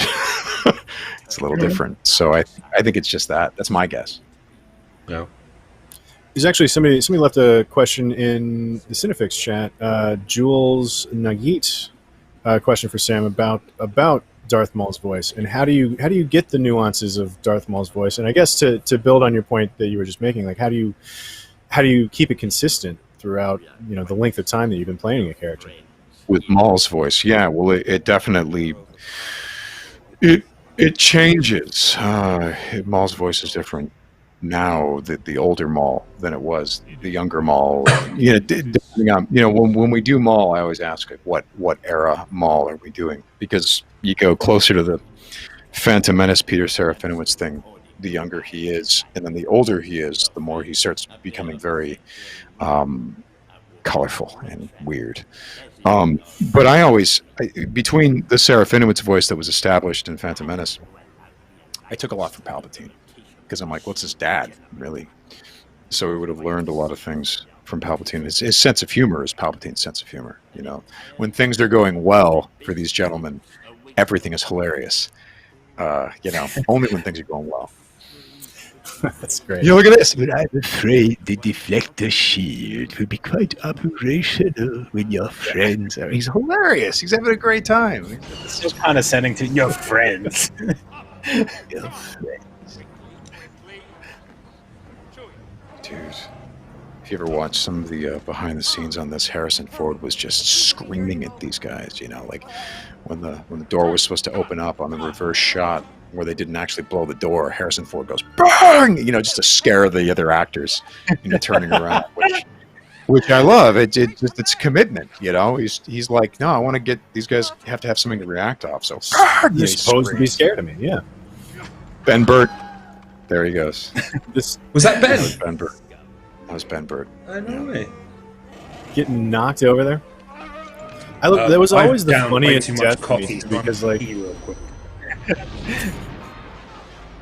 It was always the funniest way to go with me. It's like, you know, Han throws a box at the guy, and he gets knocked into God knows what kind of machinery back there, but got hit in the chest with a box. Like, of all the ways to go in the Star Wars universe. Oh, it's so great. I love that Han that's gotta be one of the funniest deaths in Star Wars. I love this. Is really the beginning of this. The rest of this movie from here on out is just so good. Mm-hmm. 95 minutes into this movie, and we have the first really significant space battle, which is, you know, fascinating if you think about that. In the flip, in that, like, you have this gigantic, you know, conflict between ships in the first, you know, 10-30 minutes of Empire Strikes Back. Right, like this almost it mirrors A New Hope in some ways, in that it takes a long time to ramp up to this big thing, but by then you've seen so much that it's like really, really cool and really important. And you know they're staffed up too; they're bringing everybody in, which is like what I love. These shots, when you consider that they're all individual elements and that they're sandwiched optically, I can't imagine how they even planned these shots. Right? And they're so beautiful. Thinking about the trench run was just 5 or 6 years prior to them making this. I know they'd come so far. By the way, something else is in the Return of the Jedi. Speaking of things returning, in the prequels, it's very Flash Gordon by Phantom Menace with rocket ships and smooth lines and curves and stuff. And by the time you get to Revenge of the Sith and A New Hope, things become very 1980s, very boxy, very right angles and mass-produced. And now at the Return of the Jedi, they have a bunch of people in the Rebel Alliance that have curves in their spaceships, and you know, some of the ships are starting to look quite beautiful again from the good guys' side. That there is the Ewoks and beautiful ships, that force, the force of good, is starting to try to reassert itself on the galaxy and defeat the hard, harsh, colorless Empire. Oh my God, this performance from Ian McDiarmid. Can't believe he was only 38.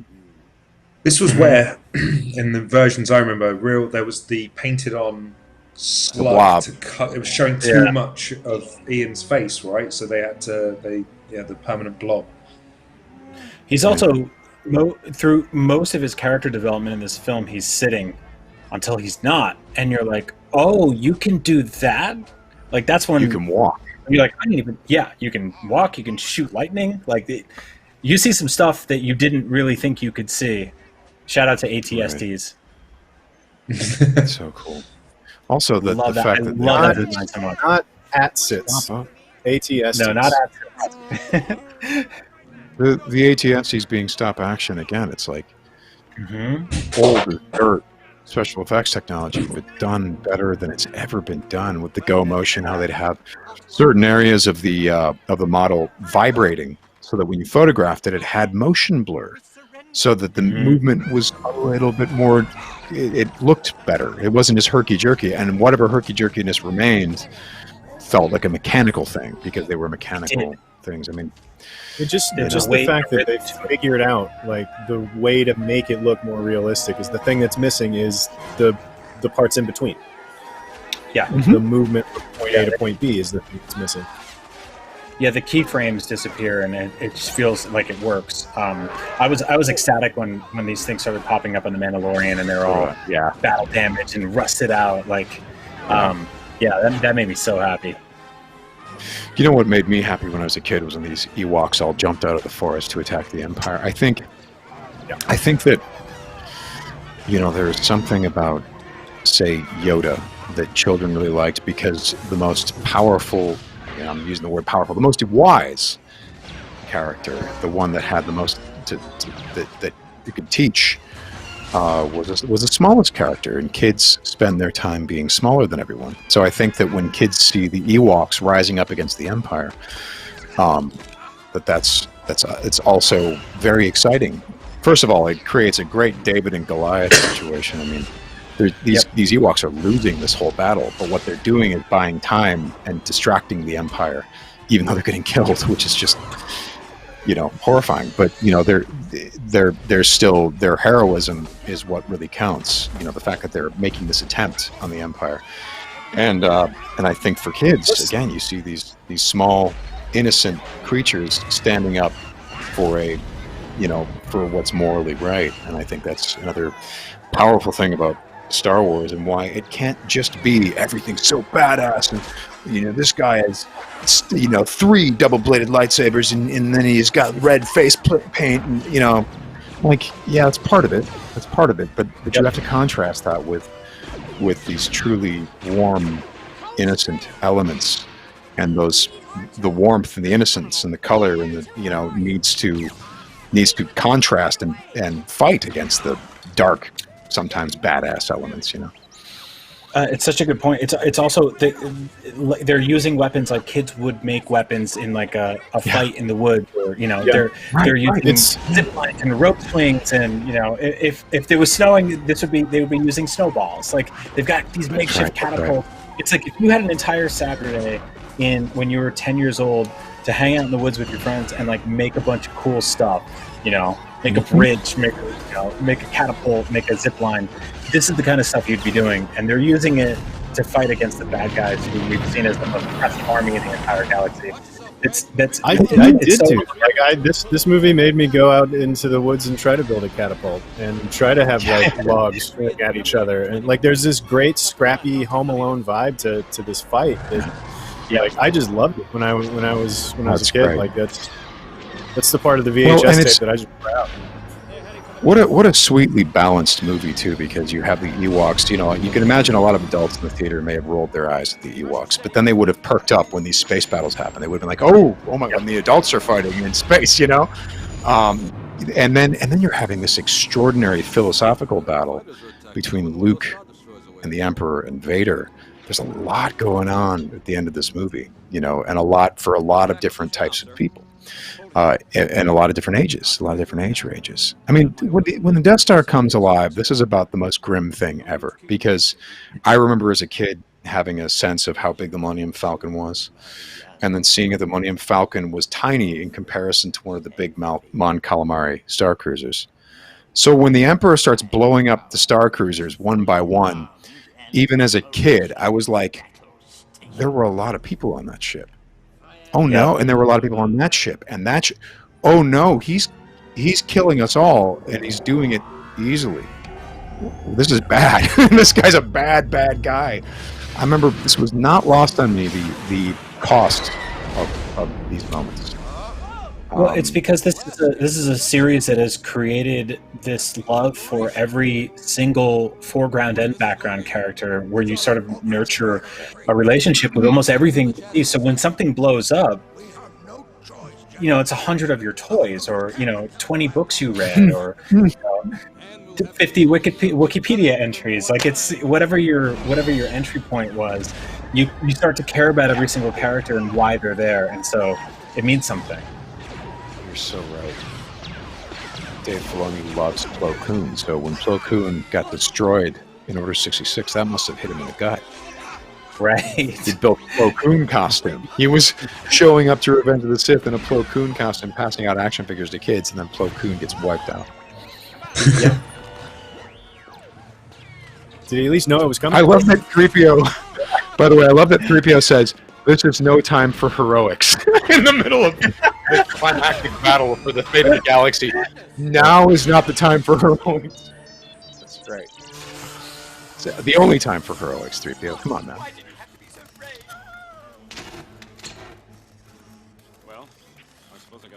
Here's another question that showed up on IG and YouTube. Brandon S. Wants to know how Return of the Jedi would have been different if George Lucas had used Wookiees instead of Ewoks, and if he gave in to Harrison Ford's request to kill off Solo. Supposedly, Harrison Ford wanted Han Solo to die here. I can answer some of that by knowing what it was like to work at Lucasfilm when George was still there. And again, it's still just my opinion, because it's not like I have coffee with the guy. But it seems to me that George, you know, when he'd say, "Hey, let's kill off Han Solo," they're like, "It's a fairy tale. There's got to be a happy ending and a reward for these characters suffering and for them learning things. These are teaching tools for young people." And by the time that we got to working on prequel stuff, be it Clone Wars or Force Unleashed or whatever, one of the wonderful things that we had is we had this ending, Return of the Jedi. We knew what the ending was. We knew what was at stake, and we knew how things had to go. So everything that we could do up until then was contrasting against the ending. And sometimes that meant, oh, well, damn, in the case of Revenge of the Sith, George that is the darkest Star Wars movie ever, and I can't imagine there will ever be a Star Wars movie that's that dark ever again. And why can you get away with it? If that was his only Star Wars trilogy, you go, what the hell is wrong with this guy? He's this sick man who made this trilogy of movies that ends like this. But he's contrasting it against the happiness, the end of Return of the Jedi, and the redemption and the joy of Return of the Jedi at the very end. So we always got to contrast against that, and so we were always asking ourselves the question, how does what we're doing right now in any Clone Wars arc or Force Unleashed or whatever, we were always asking ourselves the question, how does it affect the Luke Skywalker arc? And how does it affect Return of the Jedi? And there can only be one answer to any of these questions. Anything you mess with has to make what comes later cooler, or don't do it. And you would think that making Jedi who can flip and do all kinds of crazy Force stuff, you would think that would be almost off limits because it makes Luke less cool because he can't do that. But then you go, no, that was never Luke's superpower. Luke's superpower was his heart, his compassion. So the more we can play off against that, and the more that we can play off the idea that this kid taught himself how to be a Jedi. And so therefore, of course, he could never be as good as they were when they trained for years in the temple. But, in terms of his physical abilities, but that was never the point. That was never the point of Star Wars. So, that was one of the fun things. So if it was Wookiees and stuff like that, again, it's hard to say. It's hard to say if this movie would have been as good. It definitely, I think there would have been a lot of adults and teenagers that have been like, man, those Wookiees kicking ass. But I always feel like that's not quite that would have been Star Wars, sure, great. But I like Star Wars when the contrasts, and that's what the whole conversation I'm having right now is the contrasts. That if you're going to go bright, then you can go just as dark or darker, and you're contrasting these things. Ewoks are over on the bright side, the Emperor is far on the dark side, and it's the contrasts are what makes Star Wars interesting, I think, and the width. It's always a challenge of in what direction can you stretch Star Wars to see something or experience something that you've never seen before. And once you've done that, like Force Priestesses or Mortis or Yoda's whole journey to Moraband and all that stuff. Once you've done that it helps to inform every other piece of Star Wars and helps to make this all a more lived in, more magical, interesting universe. I don't know if I answered the question, but I think that Wookiees wouldn't have been as much of a contrast as the Ewoks. I completely agree. Yeah, I think that the you got it. there, I think you nailed it. And you nailed it. Is exactly it. I mean, you need underdogs. You don't need people on an equal footing for the entire film. I will add too that I think that Han Solo dying during the duration of this film would have buried the triumphant ending of this film in tragedy, and would have undermined what ultimately left us as the ending to Star Wars until The Phantom Menace came out, which was a significant amount of time. And so you would not have had that moment where all the characters are joining in unison, feeling like you could leave them sort of in a box in your brain and that things are okay. You would have said, these people are mourning, I'm worried about them, and you would have wanted to check in on them almost immediately. And the fact that we didn't necessarily feel like we needed a new Star Wars movie, we always wanted them, of course, because we're selfish and greedy, and Star Wars is awesome. But that we didn't immediately need another Star Wars movie was because we got to leave those characters in a great place together. Yeah. And I think that first of all, you wouldn't have the moment with Leia and Han in this movie. You wouldn't have had Luke coming back and mourning over looking over the mourning in this movie ends with Darth Vader. It is them looking at Darth Vader's body and Luke going, we've had an arc here, we've had a story here, we have a history here.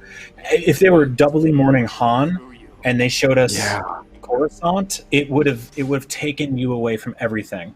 I'm so right. glad You're dead on because the thing is, once you have the happy ending, once you've and they all lived happily ever after, which is part of the fairy tale storytelling, which is also, again, a very important part of the fairy tale storytelling, because you do need to believe, you need to have hope. Star Wars needs to be hopeful. But once you have the ending and it's hopeful, then you can do prequels and the Clone Wars where everyone dies, so you understand what the stakes are for the characters that do eventually succeed and redeem the characters that came before them. I mean, you're right. The Vader, you do feel bad for him in this movie. You actually feel pity for this man. And you don't even know who, when we were growing up, we didn't know who Anakin was yet. And still we started feeling bad for this Darth Vader guy, that something happened to this guy. And when he dies, you get a sense of loss, a sense of wasted potential, a sense of some people thought, you take off the mask and maybe, it's weird that he's just this old guy. And I'm like, no, he's a sad old man. That's perfect. Yeah. He's all full of regret. We all see our fathers as superheroes, and we all sometimes see them as villains. And it is very rare, especially with that being young and looking up to somebody, to eventually grow old enough to watch them grow old enough to see them as humans. And they are not these, evil monarchs, and they are not these superheroes. When you see Darth Vader die in this movie, he is a sickly, can't breathe, mechanical wreck, sad, tragic, tired, and that hits harder than beheading him and throwing him down a hole. That's right. Yeah, and which again, I keep saying with modern day Hollywood instincts, Luke would have gotten better at fighting, shown up in the Death Star, and finally beheaded Vader, and everyone been like, "Yay, we got him!" And Lucas was going for something much more ambitious when he made these movies. And again, the other thing to keep in mind is that none of these instincts, these things hadn't quite been tried before. There was no map that Lucas could look at and say, I think this Vader redemption thing is going to make sense to people. And I think they're going to like it. And I think the Emperor character you're going to understand that there was a master manipulator. It's like these things were all done on the fly with the clock ticking and money burning. And the fact that he pulled it off, they all pulled it off, is extraordinary. It's really something else. And I think, making these things is very difficult. But Lucas wanted to do something original and something risky. So when people say Return of the Jedi isn't that good because he's just rehashing Star Wars, be like, really? Vader was like this in Star Wars? This type of psychological, mythological good versus evil philosophy battle that's happening here, no, this is way riskier emotionally. Now, again, the fact that there's another Death Star, fine. You can make an argument, no, there should have been something different. Okay, fine. It makes sense in the world that the Emperor's whole political strategy depended on having a Death Star. And it's that set up in Episode 4. He wanted a Death Star. He needed a Death Star because he was going to disband the Senate and become a full despotic ruler. But regardless, forget the hardware. The heart of this movie is the most risky thing that has come out of popular storytelling in movies, maybe like ever, when it comes to your popcorn movie. You know, it's not. For sure. This isn't an easy gimme ending. And it's important to point out that and we'll get to it, but you don't see Anakin Skywalker laying on that bed of coals burning in flames at the end of this movie. You see Darth Vader. This is them saying goodbye to Darth Vader, and Darth Vader dies in this scene. Anakin Skywalker does not, and I mean he does on his own, but he is not killed in the same fashion. Right? There's a conflict here that happens between all these characters, and you see Anakin return for just a glimpse, and he basically dies on his own terms, but he also dies complete because he gets to look his son in his own eyes, and there's something incredible about that. Really, I just want to point out, because it's about to happen, it's one of my favourite little details. It's obvious, everyone knows it, but obviously the transition of Luke's costume shedding away from the Anakin look, the Jedi robe to this one piece, and then once this journey's over, the flap of white. Yes, again. I love that. I absolutely love that little thread that we're about to see. It's such a lovely detail. God, this is great. Now, what does he do? He throws his lightsaber down, and only then does he become a Jedi. Because a Jedi wouldn't do this. A Jedi would not go through with this. And this guy behind him is responsible for untold suffering and death, and he's like, yeah, but that's not what we're going to do. When Ben Kenobi cuts down Darth Maul, he doesn't spit on him. He holds him. He cradles him. And he does it out of, he only struck him down out of self-defense. I like Star Wars when it's thematically compatible with this. And that's the George Lucas stuff, right? It's not to say that other Star Wars can't be thematically compatible with this. It inevitably will be. We'll have pieces of Star Wars that come out that will work with this. But for me, if it doesn't work with this, I can't. It's fan fiction in my mind, in my personal headcanon. That's what makes the Anakin, the beheading of Dooku so telling compared to like the Jedi way, to have him still so go raw. That extra mile and do that. And then I love that Anakin, when he's begging for Palpatine's life because he needs him, starts calling on the Jedi Code. Well, no, it's not our way. When he earlier did exactly the same thing, and the hypocrisy of that happens when one is desperate and in need and off balance, which unfortunately Anakin was off balance his entire life. Yeah. And then the Palpatine character, so beautifully drawn throughout all of the prequels, through this movie, through the Clone Wars. And speaking of, also the costume's gone through the change that's already now showing the light side. This look where they repeatedly cut to Vader, and you see sympathy in a face. There's a puppy dog look in that face right there, but it is the same helmet you've been looking at for 3 films, and it is amazing how that works. It is you such see a an expression on the face. Yes. Yeah, that's a thing. That's in why theater training. About. Yeah, exactly, Rahul. There's a thing that in theater called mask training, where you put on masks, and a good actor in a mask or even a costume, you will see the mask transform in front of you. You will see expression where there is none. And Sam, that's why we don't need this vocal no here. It was so unnecessary, and it diminishes this moment. And I love George Lucas. I wish he was my dad. I do not like that. I agree. I mean, it is incredible that you can locate sadness in that face right there, and it's just plastic and metal, and you buy it, you believe it. It's also like in terms of it's all posture and the subtlety of the movement. It's people argue whether Palpatine should have been able to fight his way out of that, but I would argue that Palpatine knows how fragile Vader is to an electrical current going through his breathing mechanisms. He's like, I'll just fry him. I'm frying him. And he does. He kills him. Palpatine does kill him. But not before Vader tosses him into the reactor shaft. Look at this. But something tells me we haven't seen the last of Palpatine. Oh my. Yeah, I know. No, I in my head canon. In my head, Right. we saw the last of that. Many of us have seen the last of We it. did. Yeah. Look, guys, I'm I love Ian McDermott, and hell, I enjoyed the hell out of. Remember Dark Empire, the comic book where he comes back as a clone and he keeps cloning himself and all that.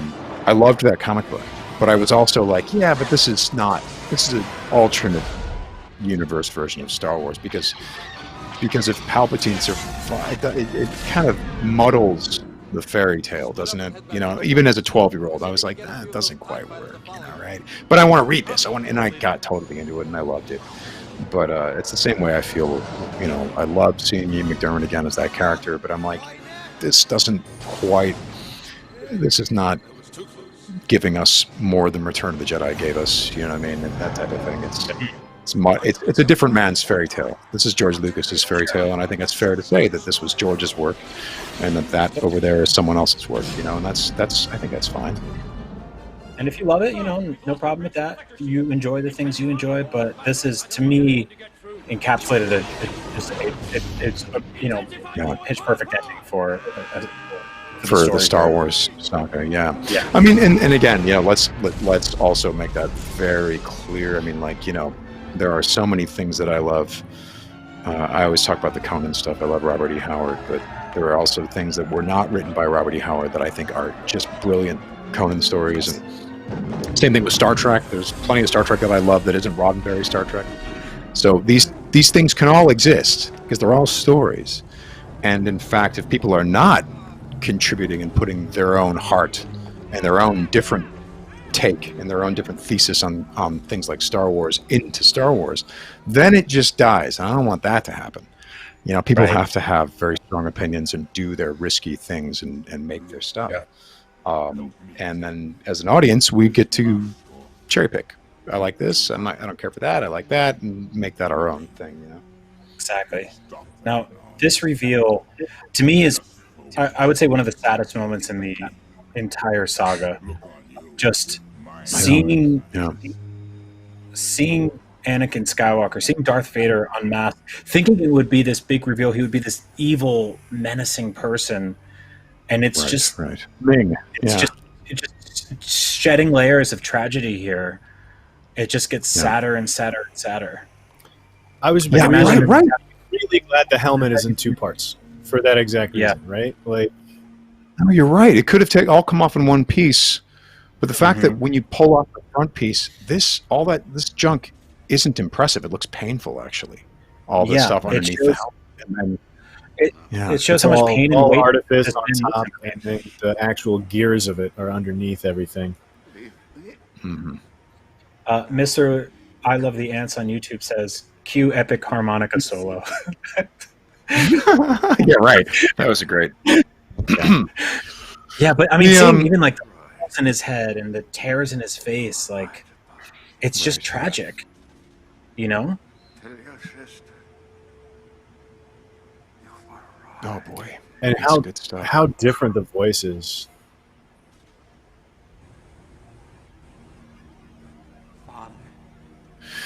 That was There's always a moment where we just stop and just watch a good part of a movie. I know.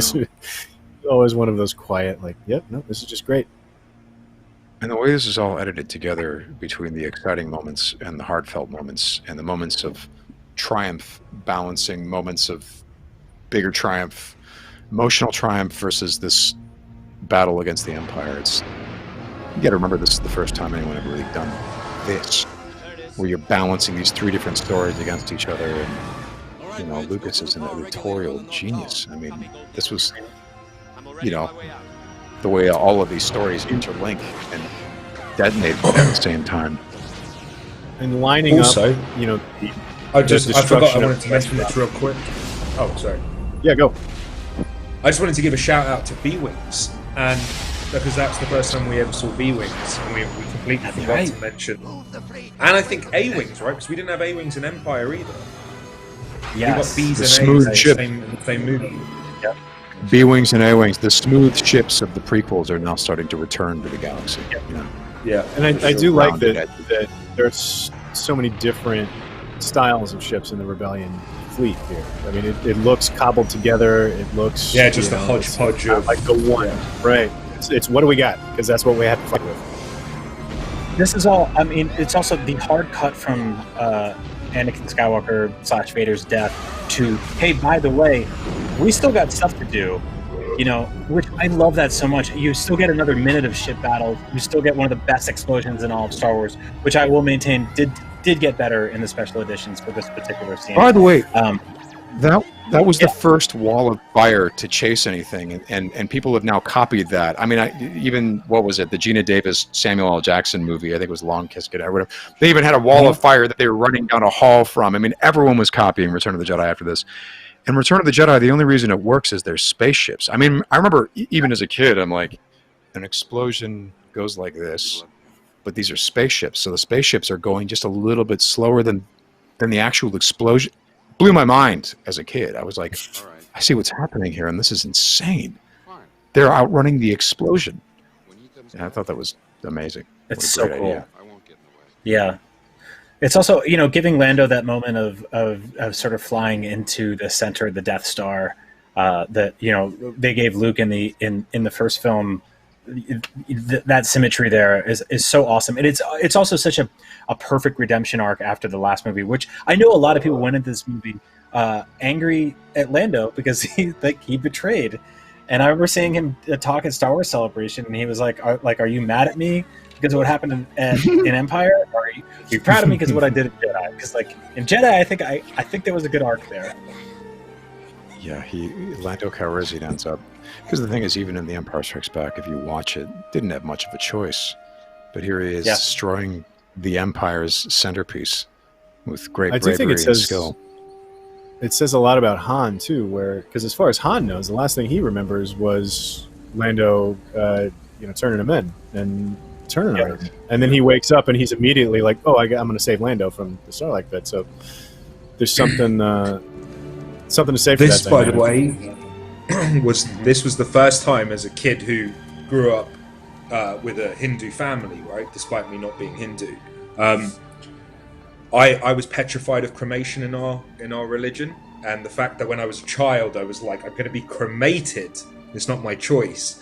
And it wasn't until I saw Return of the Jedi and saw Vader's suit and how epic it looked, I was like, for some reason I was like, I'm alright with that now. It just became a Star Wars thing to be like cremated. I was like, oh, that's pretty noble and badass. Don't know why I just thought of that, but that was one of my first moments so cool. When I saw Return of the Jedi. Really cool. That is amazing. The addition of all these planets and seeing people celebrate, I feel, is an incredibly good change, because the old version was wonderful, but it ended with a cookout, and this ends with a galaxy who are celebrating the removal of this dictator, toppling statues. I'll point out, I assume all of you guys saw this movie. Did you guys see this movie in theaters with the special editions? Because I remember I started with special edition. Yeah. So I saw it when I was a kid, the original version. Me too. Yeah, I saw the original versions, but then I went back. I saw when these were released in theaters. Seeing all this stuff here, it was the perfect way to end the trilogy, but also kind of knowing in the back of my head that they were going to start to make some new Star Wars films, and to see these new locations and stuff like that. All of a sudden, I was like, "Oh, okay, I'm officially tantalized at where they're going next," because that gave us a glimpse at where the prequels went, which is really amazingly full circle. Yeah. That is the thing that's honestly, it gets muddy, because I frankly don't remember having that sense. Like now it's just like watching it, it's like, oh, they put prequel stuff into special edition, but they hadn't made the prequel stuff yet. It's easy to forget kind of the real world ground. Yeah, the only thing they added was Naboo after the prequels. Everything else was there, Tatooine and Bespin. But it gives stakes to the whole thing. It makes you realize this is a whole galactic conflict, and people really realized that the Empire was a raw deal. And I just love this. This is terrific. And for kids, now, seeing Anakin, I've come around on this. I've heard enough kids talk about how much it meant to them to see Hayden Christensen. And so now I'm like, okay, good. I thought it was a bad change. I think it's probably a good change, Yeah, And in it's fact- grown on me. I've come around to it too. I agree with you. Yeah. And you know, I just remember the first time I saw it, I literally jumped off the couch because I was like, "What?" It legitimately shocked me the first time I saw it. I was like, But it makes sense when I heard when they said Anakin died. That was the Anakin that died. He ceased to exist at that point, and it was Vader. Right. So when he comes back, it's the Anakin from then. Then I was like, when, okay, I'll buy that. in Clone Wars, when and this was there was actually there was going to be a piece of dialogue that explained this, that was excised from the finale, but Lucas explained that when you're a Jedi and you think of your friends, you can sort of touch them in the Force. You can just kind of reach out. You think of your friend and you get a good feeling, and you know that they're out there, you know. And you look out in the starlit sky, and there's stars out there, and every one of them is a Jedi, right? And then when the Empire starts taking over, the stars one by one start winking out until Order 66, boom, almost all of them are gone almost at once. And when Ahsoka reaches out to try to touch her friend Anakin, he's gone. She does not sense Anakin Skywalker out there. He is no longer there. So her assumption is he's dead. He was killed in whatever it is that happened. And you know, so that idea that Anakin Skywalker died when he did in Revenge of the Sith was also built into the Clone Wars series, was also built into George's understanding of how the Force works and how, you know, how these things work. Because ultimately, with all of these bad guys, the further down into the dark path that they go, the more they become a caricature of themselves. I mean, if you look at Darth Vader, the sweep of his helmet is a mockery of Anakin's hairstyle, and his robes are like a mockery of what Anakin's Jedi robes were.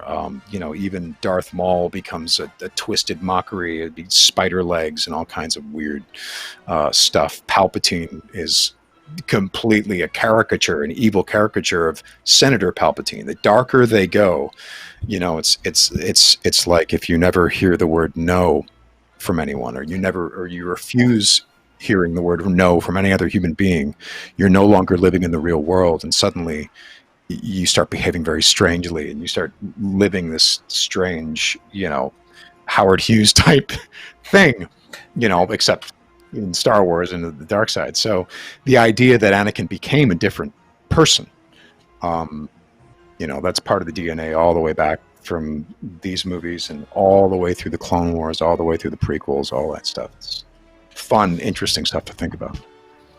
Also, I do appreciate there's almost a sadness and a reflection in Luke at the end there.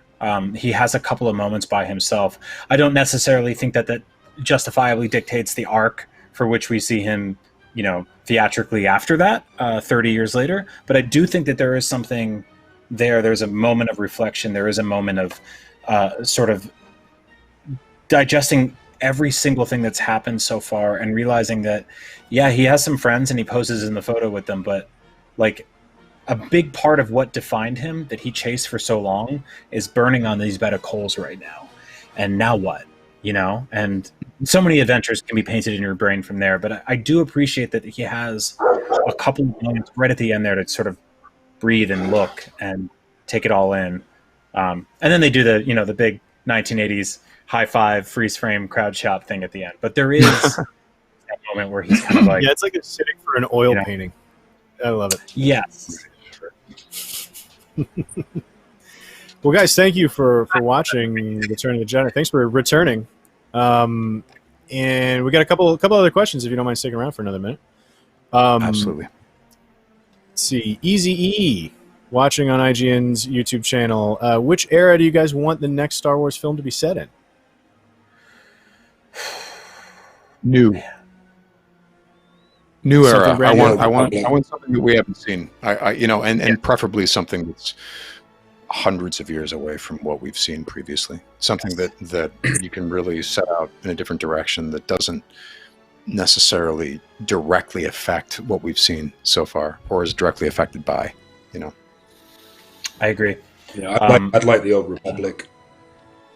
Yeah, I agree. Yeah, The I Old want Republic I stuff want is yeah, I was gonna say I want something that takes place either parallel to, but it's far enough away from the conflicts that we've seen, or so far in the future or in the past. The problem with going too far in the past is that, Yoda's 900, Chewbacca's 250 or something. There's still room for bringing recognizable characters in, and I want something so far removed from everything, but still Star Wars that. Well, the Old We don't have to- Republic's 2000, right? 2000 years before Yeah, the Battle of Yavin. yeah. The I stuff like they're the talking idea about- of having it free. yes. I think The it would stuff be. they're talking about I in the books right now is, I think, a couple hundred years old. So there are before A New Hope. So there is room for Yoda at the very least, I believe. High Republic, is it? Yeah. So, but I'm think- open to it. But in theory, in the High Republic, you can't have conflict with the Sith.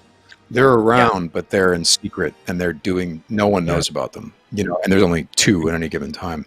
It'd be fun. I would love to see a story about someone breaking off, like almost the founding of the Sith, and that it isn't about I want to use the dark side, or and these guys are dicks, so I'm going to create a Sith thing, and we're going to have red lightsabers, and then we're going to kill everyone.